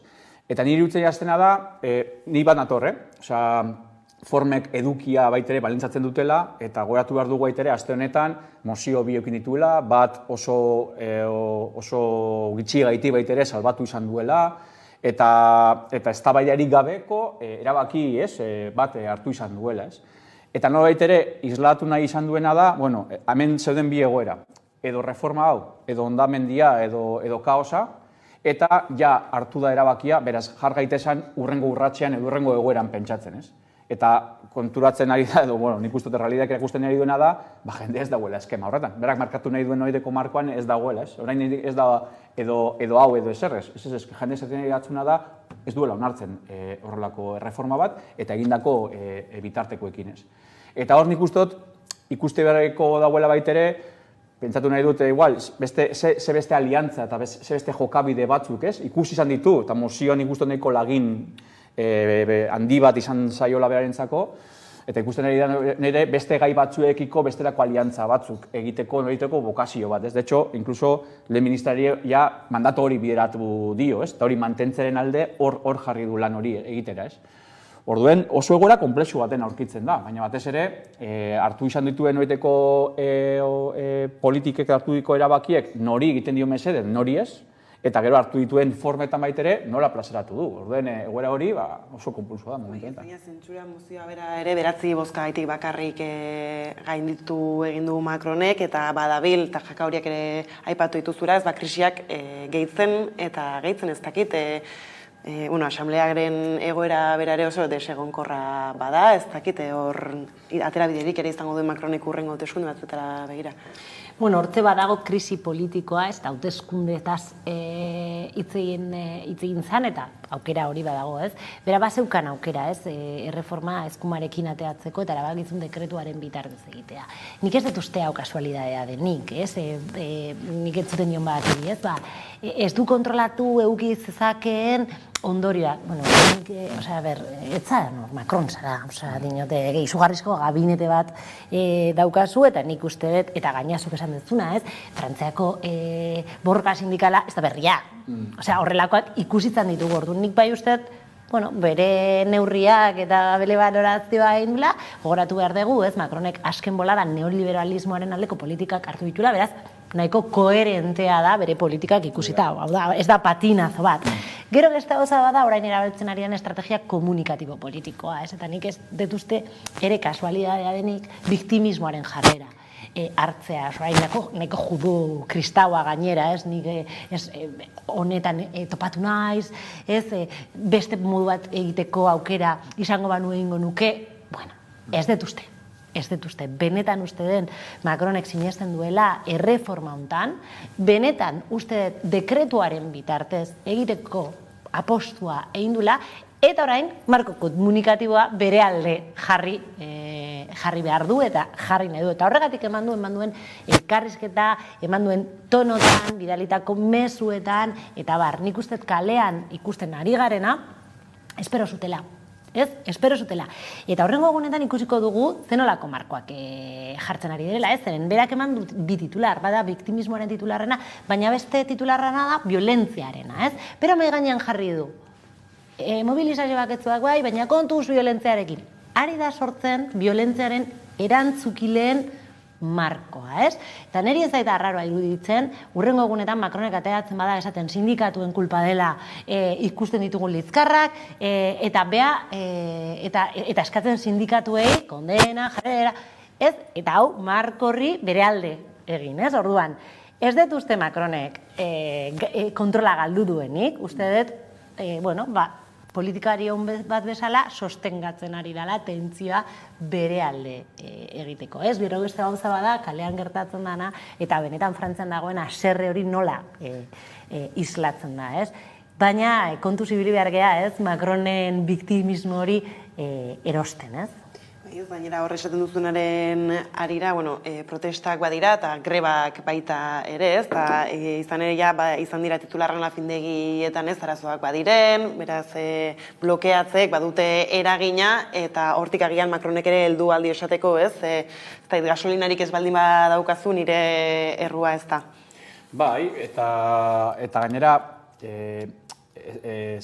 esaldi batzuk edo diskurso batzuk luzatu ditu, eta nahita, ez? Baita ere, jokatu izan du, badiez, erabili duen similada ez Kapitolioaren noiteko, ez? Okupazioaren pareko zerbaiten moduan, eta neurri baten ikustu baitere aurreikuspen horiek baitere ingo ditu, eta seguramente baitere aurreikusi dakegu horrelako eskenatoki baten aurrean aurkituko dalako, ez? Tentsioa areagotzeak ekartzen duena da, formak eta erantzunak eta protestak eta diskursoak baitere areagotzen direla, ez? Nik, alan dabe, uste dut hor gakoetariko bat bada baitere, gaur egun daukan indarko relazioa, ze maila bateko sostengu eta erantzuna emongo dion, eta horrek maila batean berak ardezaken posizioarekiko zelako irmotasunekin aguantatzeko moduan egon daiteken, ez? Eta uste dut, hipotesi bat, edo espekulatzea da, emazko hipotesi, espekulatzea da, ez? Baina da, ikuste dut, zentzura mozioaren laginan ikuste dut, hor noiteko alarma gorri bat piztu izan zaiola, ez? Eta republikans eta horlako fenomenoek, edo horlako sektorek ze erantzun, ze aliantza, ze sostengatzen maila, eta ze noraino edo mantentzeko gaitasuna eukin dezakerekiko. Ez da uste dut, horre maila batean, igual zer pentsarazi kardi zeokela, agian igual ez horlakorik aurre ikusten ez dakit, baina nik uste zantzu horiek batzuk agertzen direla. Edo negoziazio lanak orain eskatzen di hori, ez? Nik uste bat nator zurekin, igual ez zuela espero emaitzoiek, eta mina gehiago egin diola kalean ikusi duena baino parlamentuan topatu duena, eta orain hasten da sukalde lanak deitzen diote, ez? Osea, eman behar dio indar korrelazioari buelta bat eman behar dio, eta orduan aber zer eskaitzen dio, eta zer ez boskak aldatu dituzten hoiei, orduan nik uste dut horretan zentratuta dagoela, eta atentzioa mantentzealela aste santua dator, orduan nik uste dut dana oso ondo perfilatuta dago, aste santua dator, atentzioa jeitzi daiteke ikusiko dugu, zen egia da hori Frantziako mugimendu sindikala biziki potentea izan dela historikoki, ez? Eta niri uteazte azpimagarria, justo kanpoan genean hitz egiten gara, eta bada, batez ere igual estatu frantziarrean gehiago egon da, baina Ipar Euskal Herrian intersindikalak eta batez ere sindikatuen arteko nolabiteko batasun sindikala baita irudikatzen lehean mobilizazioetan, ez? Eta gainera neko koordinatuan orain, ez? Foko batzuetan protestak nola eraman eta guztien arteko batasun hori, nik uste dut oso interesgarria dela, ez bakarria da erreforma honekiko erantzunaren logikan, baizik eta aurrera begira, ez? Sindikatuen batasun sindikal horrek zemotako gaitasun aukin dezaken, bestelako posizio batzuk hartzeko, ez? Ipar Euskal Herrian, agian igual gutxiago igarri izan da, hori estatu Frantzian agian igual Paris, eta horrelako gunea zentriko batzuta eukin dutenan alderatuta, eta Ipar Euskal Herrian ikuste dut badagoela sinergia sindikal batzuen zantzu horiek aratago joan daitezkenak, eta iruditzen azte hori azpimagarria dela, edo interesgarri zaitekela aurrera begira ere. Eta gainera nik azken boladan konparatiba asko inda, Espainiako egoera eta Frantziakoa, zen Espainian ere pentsioen erreforma badator, eta nahi izugarrizko enbidiaz ikusten dut Frantziako ez bakarrikan mugimendua baizik eta aldarriak berak, osea, Frantzian ari dira aldarritzen hemen jadanik aldo genituen gauza asko eta asko, eta hortze nik uste dut Komisiones Obreras Espainiaz eta UGT ere izaten ari diren jarrerak, nik uste dut neko kezkagarriak edo bintu zalantzagarriak izan datezken, Euskal Herrian egia da beste sindikatuak ere baditugula, beste konfrontazio mai batzuetan mugitzen direnak, eta nik uste dut hori ere ematen diula Euskal Herriko mugimendu sozialai beste ikuspuntu bat, baina, nik aitortu behar dut, inbidia pitxin batekin ere begiratzen dudala eta ikasteko dugula, eta hortze ere baditugu nik uste dut, ez begiratu behar ditugula, eta esan du, ona ator, ze ona ator, alegia ez, Frantzian ematen ari den pausak, ez dira isolatuak, ez, Europan ematen ari den neoliberalizazio eta privatizazio prozesuren baitan ulertu behar dira, ez bakarrik pentziotan, baizik eta orogar generikoki ere ikusi duguna, ez, orduan, ikasiko dugu, eta ez nik gertutik bizi behar dugu Frantziako egoera. Baina kasu honetan justu, ez, pentsioen kasuan, sindikatuek badakite, oraindik ere badituztela aukerak atzera botatzeko, ez, izan direlako erreformak gero atzera bota direnak nahiz eta onartuak izan diren, Macronen sinadura ere, ez, faltan bada, gero batzuek eskatu dute, dimisioak eskatu dituzte batzuek, eta errefendumez ere hitz egin da, beraz hor bada abaniko zabal bat oraindik ere, beraz, tentsioak anetan ez luzerako izan daitekela. Eta nik uste horren abera dire jokatzen dute, ez? Mobilizazio gehiago eta sakonago esan dezagun edo planteatzeren hildotik. Ni galtzen naz, ez dolako ezagutzen, baina interesgarra baita izango litzateke jakitea, ez? Ez dakit, ez? Bestelako sektore batzuetan, ez? Horrelako politik eta horrelako erabaki politikoain potenteek zemutako eragin izaten dute, zelako kaladoa edo zelako eragin izaten ari du, ez? Jendarte zabal batean, ez? Eta, ez dakit, ez? Igual landa ere muetan gehiago kokatu dauden hainbat eta hainbat langiletan, igual nik ezagupen bat daukot eta galtzen naz, ez? Hor, ikusteko beste ze pulsio dauden, ez? Bai ikusten ari nada, sindikatuek, eta batez ere, igual ez, kultura politiko handiko sindikatuek hartzen duten posizioa, eta manatorre zurinek aipatu duenagaz, eta gero ikusiteko litzakena da ez, hori baino gehiago, ze eragin maila aukiten ari duen bestelako sektore batzuetan, ez? Adibidez... Frantzian mobilizioak ikusita, nik uste Frantziako gizarteak oso ondo ulertu dela, pentziotaz hitz egiten ari garela, baina gizarte osoari eragiten diola, ez? Eta hori oso interesgarria da, zeren justuki Estatu Espainolean batez ere alderdi popularra eta patronala saiatzen ari direna da justu kontrako markoa esartzen, ez? Alegia, Partido Popularrak esan du ez, pentzioen progresizazioa eta hemen daukagun mahai gainean daukagun proposamen progresibistagoa, hori norren alde egiten du, ez? Pentziona esten alde egiten du, baina nor sostengatu behar du langileak, eta horretan saiatzen ari da langileen eta pentzionen arteko falla bat sortzen, kiebra bat sortzen, ez? Eta nik uste justuki Espainia hori gerta daitekela, ez? Falla hori zen, entzuten da kalean, ez dakitzue, baina ni batzutan entzuten dut kalean, eta nik uste dut Frantzian hori oso ondo ulertu dutela, ez? Pentziotaz hitz egiten gara, baina demokrazia hitz egiten gara, baina gizarteaz hitz egiten gara, baina eredu sozioekonomikoaz hitz egiten ari gara, ez? Eta hemen badaukagu erronka bai Espainia mailan eta bai Euskal Herria mailan, eta argi esan behar da, ez? Pentzioen erreforma ez da langilearen kontra egiten, eta nik uste langileak oroa argi dakatela, ez? Pentzioen kontua badela denon kontua, ez? Baina horre, bi ereduak frantses gobernua bera eta Espainiako gobernua bera ikusita ez, talkan, gaina justu mozio, edo zentzura mozio ez aritu garela, Frantziako kasuan, aste berdinean ere, gertatu da Espainian, eta ikusi zer nolako erabilera egiten den leku bakoitzan ere ez, talako tresnetaz. Bai, eta lehen hasieran baitere, hor daude baitere, sakonean dauden beste eztabaida batzuk, estrukturalagoak direzenak, eta azken finean da eredu demokratikoaz, eztabaida politikoaz, erabakia helmenaz, egiteko moduez, jendarteren parte hartze eta entzute, badaude elementu asko, horrelako protestak edo horrelako talka edo gatazkak sortzen direzenean, behan, azpian daudenak borborka, eta forma bat edo beste bat ardezakete momentu baten edo bestean. Ni horregatik adibidez, iruditzen zait, momentuetan adibidez, sindikalismoak hartzen badu estatu frantziarran paper nahiko protagonista bat, normala izan daiteken bezala, ikusteko dauela baitere beste sektore batzuk, adibidez. Ikasle mugimendu potente bat dauko baitere, edo ikin izan du baitere historiko estatu frantziarrak. Demagun gehitzen dala, edo porque azken finean, berien etorkizunez baitere, daudelako gaur egun eztabaidatzen, edo erabakitzen.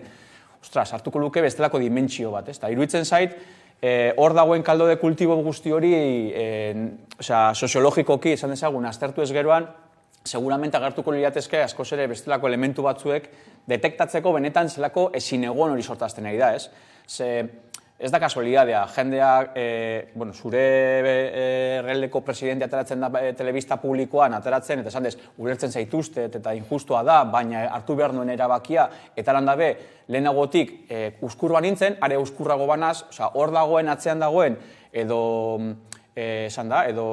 distantzia, edo gero eta euskurtasun gehiago, edo horrek gauzok ez diragun bat bestera sortzen, lehen zurinek epatzen zuen moduan. Orduen, nik uste hor dagoela benetako pulsio sozialen elementuak, interesgarria da, hori. Eta mobilizazio ez gabiltzala gaitzaldatuko dugu, izan ere, eta askoz eskala txikiagoan, baina hezkuntza eta euskararekin lotuta gaur justu, Hego Euskal Herrian manifestazioak ditu dira, goizoko dugu erdiko 12etan hasi direnak, eta asko baziren, unibertsitatei zuzendutakoak, euskaraz ikasketak osotasunan egin alizateko ez dakit nola iristen diozuen aldarri horri. Ni justo manifestazioan egon azan dinen torren, utzi dut erdian, zezpaberen nintzen hiltzen, eta, mobilizazio hori begira postasunez. Batez ere, elementu batzuen ikuste dut nahiko, eta gaina hori hitz egitari garela mobilizazio sozialez, nahiko esanguratxoa direlako, ez? Batetik, subjektu deitzailea eta protagonista gazteria izan dalako, gazteak izan dira, ezen gazte batzuk egon gara baitere, baina esan dezat, gazteak izan dira protagonistak, ez? Orduan, nik uste daite nahiko esanguratxoa dela, ez? Justo marko moduan euskararen afera eta hezkuntza eta azkeneko ikerketak eta azterketak adierazten dutenaren arira, marko moduan askotan islatzen digutena da, orain dela 30 urte, baina hobeto gaudela, elementu batzuek hobekuntza desente eukin izan dituztela, aurrekoan bingen supiria entzun nuen esaten inoz baino hobeago, edo horrelako esaldi honeko borobil bate hitz egiten, eta galetu beharko nioke orduan, zer dela eta orduen gazteak ateratzen dira mobilizazioetan, adierazten gaur egun, bereiek ikuste duten daukaten ezin egona trasladatzeko bitarteko moduan kontxeatu dute, ez duten enkajatzen, horrelako esaldiek eta horrelako mezuek eta horrelako protestek, ez duten enkajatzen. Iruditzen jazte, horren atzean orduen dagoela, bestelako azterketa batzuk eta bestelako errealide batzuei erreparatu beharko geniokela, ez. Nik uste dut hor dago elementu oso, azpimagarri bat eta dela, agian baita ere pentsatu behar duguna da oso normaltzat hartu izan dugula gaur egun kontziente garela danok, bai instituzioak eta bai herritarrak eta euskaldunak, danok garela oso kontziente, gaur dela eguna oraindik orain urte askotako hizkuntza politika eta hizkuntza politikaren ondorioz, hezkuntzak ez duela erabat euskalduntzen. Eta hori danok dakigu. Eta badakigu baita ere gaur dela eguna, gaur eguneko hezkuntza sistemaren bitartez, ez dela posible zure hezkuntza ibilbide guztia euskaraz egitea. Eta, klaro, hori normaltzat hartu duten badugu, agertzen diren horrelako datu batzuek, relatibizatzen ditugu eta esaten duguna da, hobeto gaude, hombre bai, hobeto gaude, baina kontua zer da. Hemen ditugula hezkuntza eta hizkuntza politika batzuk eta sistema batzuek ez dutela bermatzen gaur egun gure herriko hizkuntza berproduzitzea eta bere erabilera bermatua izan daiten. Eta gazteak gainera hortaz kontzientzia gero eta gehiago hartzen nahi dute. Orain ikuste dut eztabaida hortik enfokatu behar dugula mazke bestelako batzuetan sartu baino. Naiz eta horretan baita ere sartu beharko inateken. Bai, ez, izan ere horra ipatzen badena da, erakunde publikoek azken finean ez, tonolako kontrolak egiten dituzten barrutik, eurek eragin dezaketen administrazio eta antzekoetan egoera bera normalizatzeko. Bai, justuki ez, esaten zenuen, ez gaur egun gure hezkuntza sistema ez duera bat euskalduntzen, guztiz bat nator, baina liberan esan behar da ez, eskerrak hezkuntza sistema euskalduntzen gaituen. Zen asko gizan geha euskaldundu garenak hezkuntza sisteman, barruan, ez batez ere hezkuntza publikoan.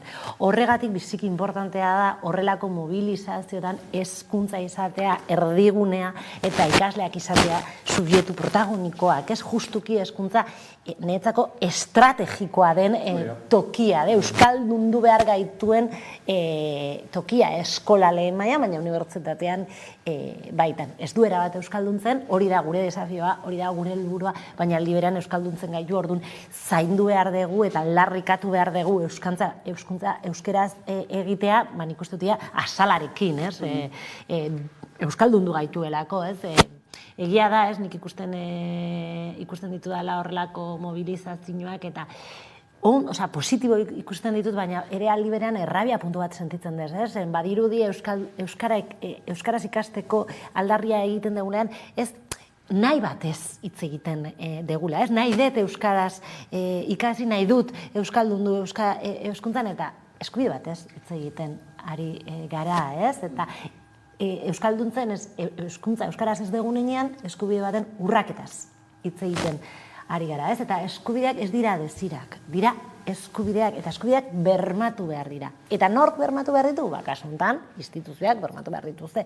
Eta bermatzen ez badira, bermatzen ez badute, da, justuki, urratzen ari direlako, orduan, erantzuleak dare, ez? Eta nik uste marko hori ere jarri behar degula mai gainean, ez? Ni beste egunean ez da idatzen nuen beste tertulia batean, nahiko euskarafoboko diskurtso batean, eta esaten zidan berak, ez? Baina eske gaztelaniaz ere ikasi behar dugu, eske euskara inponitzen ari zeate, eta gaude leku batean hizkuntzoia, bi hizkuntza hauek ofizialak direnak, diglosia goera batean bizitzen gara, eta diglosia goera horretan erakusten da, dagoela hizkuntza bat, gaztelania dela kasu honetan, bestea, baina privilegio gehiago dituela, edo egora privilegiatuagoa badagoela, eskerrak danok, ere euskara ikastelania dakigula, oso ondo, baina politika positiboak jarri behar dira, ez?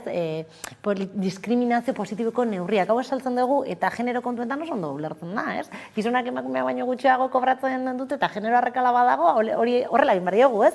Euskara gaztelaniarekin gauza bera, ez? Bermatu behar dugu egoerari buelta motie. Eta hori eskaintzen du politika publikoak, eta horren kontua, hau importantia, dirua jarri behar da euskara politiketan, ez? Euskaldundu behar da jendea, eta hortarako doakoa izan behar da, hezkuntza sisteman egon behar da, euskaltegiak doakoak izan behar dira, eta orduan hori ere eragiten digu hizkuntza politikoen sistema eta eredu espezifiko eta publiko bat izatea, eta gaur hori aldarrikatzen ari dira kalean, baina nik uste dut muro baten kontra egiten ari direla, eta bingenen marko ideologikoa oso esaguratzoa da, ez nik ikusten deman, eta esaten nuen, ni oso posik hartu nituen soziolinguistikako datuak, gainera Gasteiztarra izan da, areta positiboagoak, baina, hombre, 130 Gasteiz batean euskaraz hitz egitea eta positibo hartzea, barkaidazu, positiboa da, konparatuta orain dela 10 urtekin, baina 130 dira, eta hori datu horiek oso txarrak dira. Orduan horri buelta ematea, eskatzen du urgentziazko neurriak eta posizionamendu oso integral bat, ez? Bai, ez da gainera aipatzen duztuenaren arira bada horrez, gero zein asmo edo ze politika bultzatzen diren, aurrekontuak ere aipatu dituzuta, ere ikusten dugu ez dakitoren gitxi ere urten izan da hezkuntza legaren zirriborroa, eta hainbat eragilek salatu dute justuan ez, murgiltze eredua ez dela bertan eskatu bezala barne biltzen. Eta hor dago eztabaidetariko bat, eta gainera, bai hezkuntza legediari begirako noeteko eztabaida, eta eragiten du, zurinik apuntatu duen moduan gero baitere, hizkuntza politikaren ardatz nagusi bat bihurtu badalako, ez? Eta nik uste dut, nik banator, lehen saiatu izan da kritiku izaten, eta aldi berdin inozu, eta horretan sartu behar gara, eta egia da, ez? Egia dalako, azkeneko 30 urtetan egon dalako noeteko impulso oso bat, eta estrategia oso bat, esan dezagun, edo, impulso ezberdinek bat egin dutela, batez ere, ezagutzan sustatzea aldera, ez? Eta momentu baten baitere behar zan, eta maila baten hezkuntza eta ereduak bereziki, eta eukin duen noiteko papera fundamentala izan da horretan. Eta horretan jarraitu beharko da baitere indartzen, eta beharrezkoa den egunaketak egiten, eta estrategia berriak sortzen, beharrezkoa direzenak, ez? Momentuetan nik uste badagoela bestelako kontzientzia zabalago bat, ez? Eta badala, erabileren kontura, ez? Justo eunekoa eta hitzein, ez? Erabileren kontuan baitere, zenmotako desorekak emoten ari diren, eta hor maila batean preokupazio puntua badago. Eta preokupazioa dago instituzioetatik, euskaldun hiztunetatik, euskalgintzatik, badaude preokupazioak. Eta hor, eraiki behar dira, estrategia bateratuak, alizenez gero, edo gutxienez, konfluentziara apuntatu dezaketen estrategiak, ez? Eta hor batez ere, argita garbi, eta nik banator, zurik aipatu duenarekin, hor, maigainan jarri behar dira, hizkuntza politika eguneratua behar dira, daukagu hizkuntza itun bat EAEn orain da 40 urtekoa, da 10 handitakoa, eguneratu beharra dago, errealitate guztiz aldatu dalako, apuntatu behar dira baitere zen horabietan eta zertarako eta zer eskaintzen dugun bideo horren emeteko. Hainbat eta hainbat azterketa emoten dira adibidez, arnazguneetan, deitzen ditugun horietan baitere kale erabilera zeharo murriztu izan dela, horrek maila batean behar du baitere politika konkretu bat eta impulso herritar bat, teknologiai begireko noiteko euskarak duen presentzia baitere, pantaiak euskaraz, badaude kulturaren transmisioa, eta euskal kulturaren noiteko sistema osoaren noiteko eraberritze bat, Durangoko azokan baitere hori entzun dugu, badago hizkuntz politika integral oso bat landu behar dana, eta horren bidean agente askok apuntatu behar dutela, orduen badago zer egin. Bai, nik justo hortze ere, bat nator guztiz, zurekin, pixkat positiboa izate aldera, eta pixkat, soziolinguistikaren emaitza honen kontu positiboara behirat aldera, nik uste dute erakusten digula euskararen imaginario, subjektuaren imaginarioa aldatzen ari dela, eta niretzak hori oso positiboa. Datuak ikusita, ikusizak ego adibidez, periferietan euskara igo dela, hori erakusten digu adibidez Araba batean, oain hiztun gehiago daudela, eta historikoki gure herrian beti izan da, Araba da erdalduna, Gasteiz da erdalduna, benetako euskalduna Gipuzkoan daude, eta hemen ikusten ari gara, gauzak aldatzen ari dara, eta oso positiboa da netzako, eta aldi berean ere, euskara erabili izan da askotan, aitzaki modun, diskurtzo arrazistak magainan ipintzeko, euskaldunak gea euskara hitz egiten duen, benetako euskaldunak, eta hemen ikusten duguna da, migranteak euskalduntzen direla, normal, Beraz, arazoa ez da, euskara ez dela integraziorako lanabeza edo dela oztopo bat, ikusi duguna da, ez dela txarra izatea euskara gure bigarren hizkuntza, batzuk arabiarra katalaningo hizkuntza bezala eta bigarrena euskara, hori positiboa dela, Beraz, nik uste dute horrelakoak ere erakusten digula, anistasun horretan, segregaziorako mailan eta horrelako mailetan, baina euskara koexiorako lanabeza da.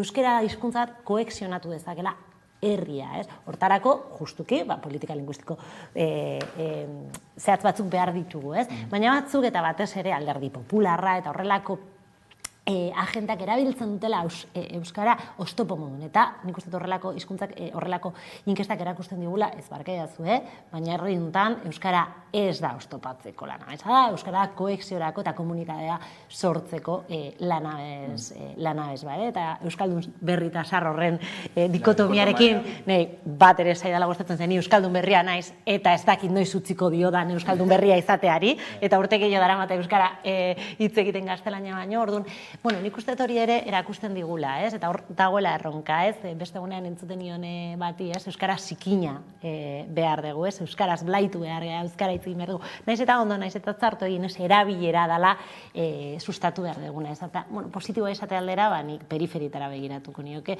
periferia territorial, genero periferietara, denetarakoa, eta zentzu horretan positiboa iruditzen zaitere. Beste gai bati helduko diogu orain, ez da bai dauen utzita, zurenik beste noizbait helduko diogunaz, Euskararen bueltan beti dago zer edo zer aipatzeko. Izan ere, ESE federazioa sortu berri da, ekonomia sozial eta eraldatzailea kudeatzeko asmoaz, eta hause hobeto ezagutzeko konexio bat izango dugu jarraian, Daniel Arotzarene, Lanberri kooperatibako kudeatzailearekin. Kaixo, Daniel? Kaixo, egunon. Egunon, bueno, konta iguzu apur bat, zertara datorren ESE federazioa beraz, zein dan asmoa edo behintzat zerri erantzuteko ikusi duzuen beharrezkoa, bueno, hainbaten artean batu eta honi bide ematea?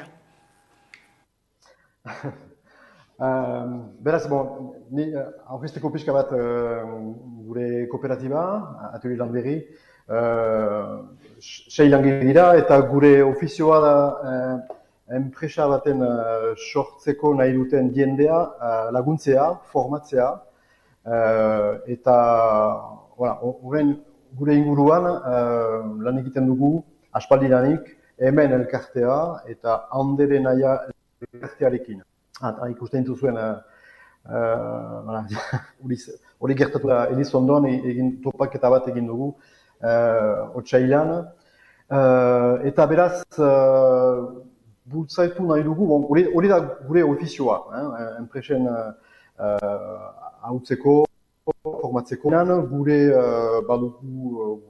manera, gure lan egiteko moduan, nahi dugu bultzatu balore zunbait, printzipio zunbait, ala ere kolektiboki lan egin, elkar lana printzipioak, interkooperazioa deitzen duguna, eta beraz, eta ere, beste printzipio batzuk, nola egin lotura gehiago lurraldearekin, tokiko ekonomiarekin bultzatzeko eta azkartzeko, eta beraz, horren inguruan, ohartu gira, Ipar Eskolerian, deitzen dugun ekonomia sozial eta eraldatzailea, etzen hainbeste estrukturatua, egitura nahiko ahula zen. Printzipioa, etzen biziki argia. Bada, Frantzia mailan deitzen dena ekonomia sozial eta elkarduna. Baina hortan ez gira printzipio hori nahiko handia eta pixka denetarik sartzen da. Guk nahi ginuke landu bereziki ekonomia mailan, enpresen artean, eta federazio idei hori, xede hori da, gure inguruan etorrarazi beste enpresak, baina balore batzuen inguruan lan egiten duten enpresa, iparaldeko enpresak. Beraz, kooperazio edo elkarlana printzipioa bultzatzen duten enpresak, baita ere lurraldearekin lotura, baita ere beste baloreak, berdintasuna, emazte eta gizonen artean, nola ekoiztu gure zerbitzuak, gure produktuak, ingurumenarekin lotua eta kontutan hartu ere gaur egun hoartzen giren klima eta beste ingurumen arazoak, geroari begira, nola ze motako enpresak nahi dugu izan. Eta barnean ere, gure arauak, demokrazi gehiago, izan dadin gure enpresetan, ikusten dugu Marie-Pierre Arrieta. Beraz, printzipio batzuen inguruan nahi ginuke gure ganatu beste enpresak, gure ganatu egan nahi dut gure kooperatiba, handeren nahi elkartea eta hemen elkartea. Eta, hasten da pixkat mugimendu hori edo federazio hori eraikitzen. Hasteko. Bai, eta gaina, aipatu duzu ez, tokiko ekonomia bera, lurra baita ere, Ipar Euskal Herrian justu azken urteetan honekin lotuta hainbat eta hainbat albiste ikusi ditugu nolabait azaltzarren ez izan lurren erabilera bera, askotan ez, espekulazioarekin lotuta, ez, horrek zein lekutan usten dituen laborariak, etxaldeak eurak zein da egoera, eta zelako erresistentziak sortzen zaizkizue, ez dakit, Ipar Euskal Herrian botera duten erakundetatik, nolabait azaltzarren ez dakit Euskal Hirigune elkargoa izan daitekena, edo? Bai, hori da, gai pizu bat eta luze bat iparaldean, lurraldeko gaia eta espekulazioa eta prezioak beti gora eta gorago joaiten. Beraz, bai, gaur, Ipar Euskal Herrian, orokorki, laborantza da aktibitate nahiko azkarra. Etxalde nahiko txipiak dira, hainiz badira, zintasun hainiz bada, eta gutxi gora bera osasun honian da, gazteak dira laborari plantatzen, eta baina badira gauz beste gaiak kezkagariak direla ere, eta bereziki lurren prezioa, laborantxan plantzatzeko eta lurrak erosteko, gero eta karioago dira, eta ohartzen gira, pixkanaka,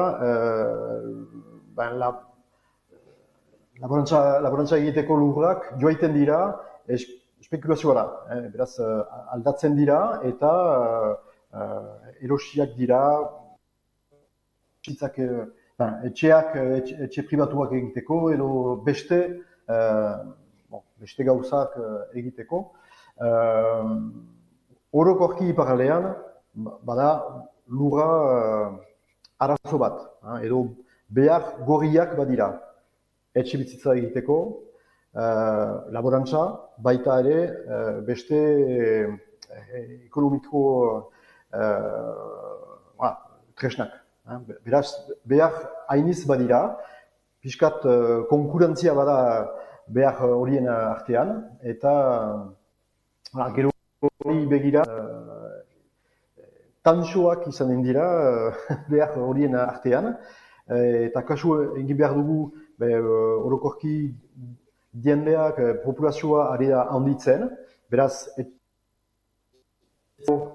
beharko ditugu, eta beraz, etxebizitza gehiago egiteko lur, laborantzako lurrak jangabe, egan nahi du,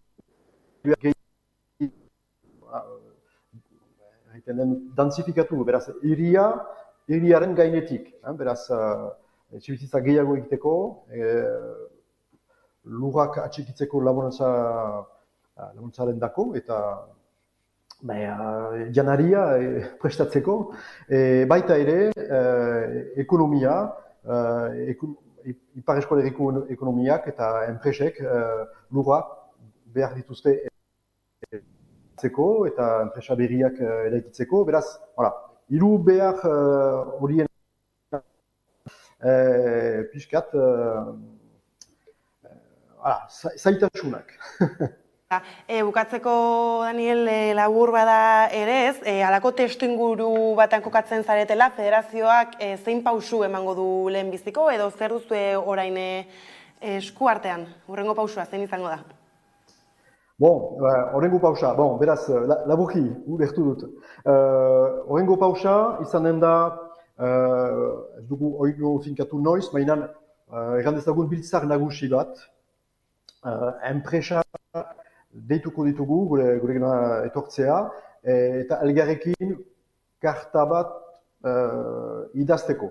Beraz, printzipioak, ez ditugu guk hiruak, hemen Andere Naia eta Lanberri dena idatzi, zenta nahi dugu parte agarazi beste enpresak, baina lehen karta bat, lehen gia horrialde bat idatzi elgarrekin beste enpresen etorgarazteko.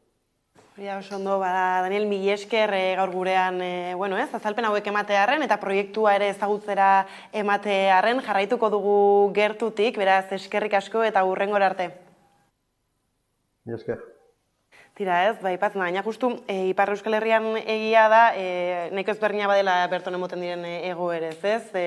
Hiria kostaldeko parteak ez oso poblatuak, eta agian etxebizitzaren arazoa bertan gehiago ikusten da, baina ere laborantzara bideratutako lurraldea badain handi batean, ez? Kostaldetik urrunduta eta bentsat eta lehentxago ere aipatzen genuen, ez? Apur bat testuinguru politikoaren kaosa eta, anabasa ere zentzu batean eta bentsat ez badirudi txikitik badela nondik tiratu eta horrek ere ez, txikitik eta txiki guztietan egiten badagian hor bada eraldatzerik. Bai, hor gainera, lehen hitz egin dugunarekin, ez, eta ziklo mobilizatzaile oso bat baiten logikan baitere dago Ipar Euskal Herrikoa, lehenengo erreteten aurkako erreformana, baina baitere etxebizitza politikarena, lurrarei loturiko edo lurraren politika eta horren aurkako espekulazioen aurkakoa, bestelako eremu batzuei begira, eta horrelako proiektuek zelan bait alternatiba bat ez bakarrik ez, zeren aurka edo basik eta alternatiba baten eraikuntzarako noeteko irismen bat eta perspektiba bat emoteak eta gauzapen praktikoan erortzeak nik uste dut asko laguntzen duela. Eta gainera batez ere aipatu dituen noeteko baloreien lotu, tokikoari, lurraldeari, balore eraldatzaile batzuei, filosofia bati, eta gero nolabait ere Euskal Herrian jada dauden bestelako esperientzia batzuekin baitere saretzeko eta elkarlana eta elkarrindartze bat egiteko aukera bat ematen dutzuna. Orduen horrelako esperientzia nik uste oso interesgarria direla, batez ere ekonomiaren demokratizazio baterantz doalako baitere, lurralde desoreka hori begirako desoreka positiboa baitere sustatzeko aukerak boten dizkizulako. Orduan horrelako proiektuan ikuste dut, gaitasun eta irismen handikoak izan daitezkela, eta posgarri dira horrelakoa sortzea. Baina, halako adibideak ikusteak ere ez, enintorri zaizkit bestaldetik ez, egoaldera begira eta hauteskundak eta bar bat ozela, azkenan ez, halakoak udalerrietan, eta ez, toki txikitatik abiatu daitezkeela, eta justu ez, udal hauteskundeak eurak badira sorpresa gehien ematen edo eman ditzaketen esparrua ez, interesgarria bada halako, badela modua gauzak beste modu batera egitekoa, eta ez, gobernuei eskatu beharrean, ez, esaten genuen ez manifestazioetan, zuzentzen zara administrazio handi horri eta agian ez dago zer egiterik hortalka ere aipatu izan dugu txikitik udalerrietan ere halako adibideak izatea bada goxoa, ez? Bai, berak, nik elkarrizketatzen nuenean, berak netzako oso klabea den galdera bat planteatu du, eta da zenolako enpresak nahi ditugun, ez? Badagazu alde batetik esparru instituzionala eta publikoa, eta nik uste dut hori handitu egin behar degula, eta hori izan behar dela gure desafioa, ez? Publikoa ahalik eta handiena izatea, baina liberean ere pribatua den esparru hori ere badago, eta hortze, netzako oso importantea den galdera badago, eta zenolako enpresak nahi ditugun, ez?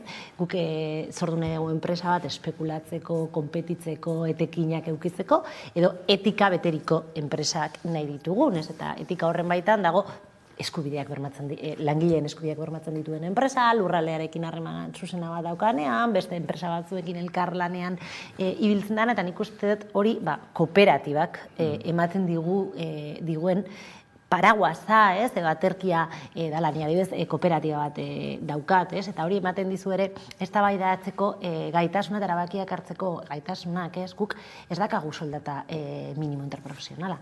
Hori gutxi iruditzen zaigulako. Gure soldata minimo interprofesionala ezarrekagu dela beste bat, ez? Emakumeak kontratatzen ditugu batez ere, ez? Orduan ere hori emate dizu aukera batzuk ere demokratizatzeko enpresak, ez? Eta naiz eta izan marko laboral berezitu bat, marko laboral hori baino askoz gehiago egiten saiatzea, beste enpresa batzuekin aliatzen gea. Eta elkarrekin aurkezten ditugu lizitazioak adibidez, ez? Eta hori ere, bueno, guk hartu dugu erabakia, konpetitzea baino, elkarlanean ibiltzeko. Eta nik uste Euskal Herrian, eta batez ere Hego Euskal Herrian, honetan, saretze oso handi bat dagoela eta oso positiboa dela, ez? Bestaldetik badagoela, ez? Konsultoria eta makrokonsultoria eta makroenpresa buiter funtzeak eta horrelakoak, ez? Orduan, bueno, berriz ere ereduak, ez? Ereduak mahai gainean ipintzen dugu, eta nik uste dut horrelako ereduak interesgarriak direla. Eta horrelako plataformak ere Hego Euskal Herrian daudela, ez? Badaukate nik uste oso importantia eta oso interesgarria den lanabes bat, eta da beste enpresak sortzeko aholkularitza taldea, ez? Zuke, gogoratzen dut gure kooperatiba sortu genean, galduta gonden. Gu bagenekien nahi genuela elkarrekin lan egin, lan genuela beste eredu bat eraiki, ez SL makrori, baina nola egin, ez genekin, ez? Eta topatzean horbait, asaltzen dizula gauza simpleak, eta nola egin estel bat, ze diru laguntzak eskatu, nora bideratu behartzean. Orduan hori ere egitea ere herria sortzen du, ez? Nik uste interesgarria dela horrelakoak ere bultzatzea, eraldatzailea dalako, ez? Ekonomia sozial eraldatzailea dalako. Bai, ez, eta hori beste bat helduta bukatze aldera, galdera bat botako dizuet, ez? Herria egitaren beste alde batetik, ea, uste duzuen ikusiko ditugula De Miguel Auziko kideak kartzelan. Galdera oso zaila da. Bueno, nik uste dut, eurek saiatuko direla argazki hori ekiditzen. Nik ez dakit zartuko diren edo ez. Zartzen badira, argazkia ekidituko dute, bai ala bai, hauteskunde garaian gaudelako. Alegia, ez ditugu, seguramente ikusiko, sartzen zabaian. Gero, beste gauza bada, sartuko diren edo ez. Momentu honetan, mahai gainean daukagu indultuaren estrategia, hori badirudi De Miguelek hartu duen estrategia dela, eta abokatu aldatu du, eta ez? Orduan, indultu ematen dioten edo ez, Espainiaren indar korrelazioaren arabera izan daiteke, nik ez dut uste, posible da negoziazio horretan sartzea. Nik seguro dakadana, da, sartzen badira, gartzelan dauden presoen egoera berdinan ez direla egongo, seguro. Hori, seguro, ez? Zenolako siega dukiko duten, patioan nola egongo diren edolakoak, nik ez dut uste gaizki pasatuko dutenik gartzelan, eta badakigu gartzela ez dela esparru eta leku ona, ez?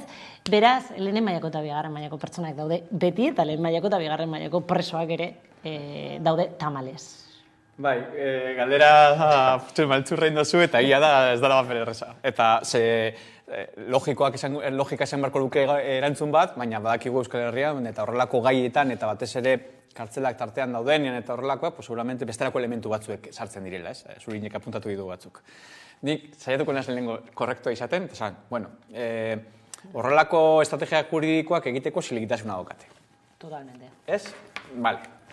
Oin, guazen fondora, ez? Eta, karo, fondoa da, momentu honetan, patata bero bat direla, ez? Batez ere, nahiz eta EAJ jokabide honetatik aldendu nahi izan dan, argita garbi geratu izan dana da, EAJ-ko kideak eta ze potere almana daukaten araberako jokabide bat, modu bat sistematiko batean aplikatu dutela, eta horren ondorio zigortuak izan direla. Orduan, karo, testu ingurua da, hauteskundeen planoan gaudela, eta horren maila batean, ekartzen duena da, dilatatzeak edo atzeratzeak, seguramente, maiatzan behintzan daukagun erronkari begira, igual, saiesteko moduan egon gaitezkela, ez? Pentsatu nahi dut, horrela pentsatu dutela, baina aldi berdian baita ere, dagoen egoera da, baina ustelkeri kasu hauek, ez direnak isolatuak eta ez direnak irla bat, eta lotura zuzen organikoa dituztenak, erantzunkizun politikoa daukate eta ez dira bakarrik aulkian daudenen erantzunkizun politikoak. Eta horren ingurukoa, eztabaida igual da ze hauteskunde testu inguruan gauden, ze eztabaida hori emon barko litzateke eta erantzukizunak eskatu. Eta gero ja kartzelari begirakoan, banator. Laburtza egin banator. Momentu honetan, EAJ hartu duen erabakia da, badirudi eurekin ez doala, desbinkulatzea, baina justuki, honetaz hitz egiten gara gaur Eusko Legebiltzarrean plenoa zegoen EH Bilduk eraman du proposamen oso simple bat, eta da korrupzio bulego bat sortzea, Elkarrekin Podemos babestu du, eta Alderdi Popularra baita, Eta EAJak eta PSek ez, beraz. Eurek deitu diote manzanas podridas, eta erabili dute, alaba da, zergatik ez dute horrelako proposamen bat babestu, ez? Estrukturala ez bada, korrupzioa ez bada estrukturala, eta excepzionala da bada, horrelako proposamen baten aldegon beharko ziren, ez? Korrupzioa ekiditu behar da. Beraz, hemen ikusten duguna da, hori dela estrategia komunikatiboa, baina hemen atzean dagoena da, korrupzioa eta klientelismoari aldeko apostu bat egoten dela, ez? Beraz, bueno, hortze dago kontradizioa. Ni dauka zentzua ez dugula ikusiko, sartzen. Badaukete sentsazio hori. Ez dakite, igual erratzen ari naiz, baina egia da, Igonek esaten duna, ez? Eurek badakatela eskubidea bere estrategia juridiko guztiak aurrea eteko, ez? Eta hortze badago mahai gainean jarri dute, ez? Osasun arazoak dituztela, eta hala bada, eta osasun arazoak badituzte, ez dira gartzelan sartu behar, ez? Da, nik uste dut hori esan behar dagula. Eskubideak denontzakoak dira, gero bestagoa da, guri mina egiten diogula izurra edo korrupzioa ikustea, baina presoak, eta oso importantea, eta nik honekin oso tematiana, presoak eskubidea dituzte, ez? Eta hori edozein presoa. Eta hau esan behar. Bat nator, eta gero ironia puntu batekin esango nuke. Zabaiako espetxe makrokartzela bat sortzen ondorietarikoak, eta horrek ekartzen duen kudeaketa, baina modulo asko gutxik daude, eta zoritzarrez horrelako egoeretan baitere, horrelako pertsonek seguramente ez dute hori aintzat hartuko, baina realidadea hori baitere bada. Hemen utzi behar dugu eztabaida bera, eskerrik asko, Joi gaur gurean izatearren, eta jarraian eguneko albistekin bueltatuko gara.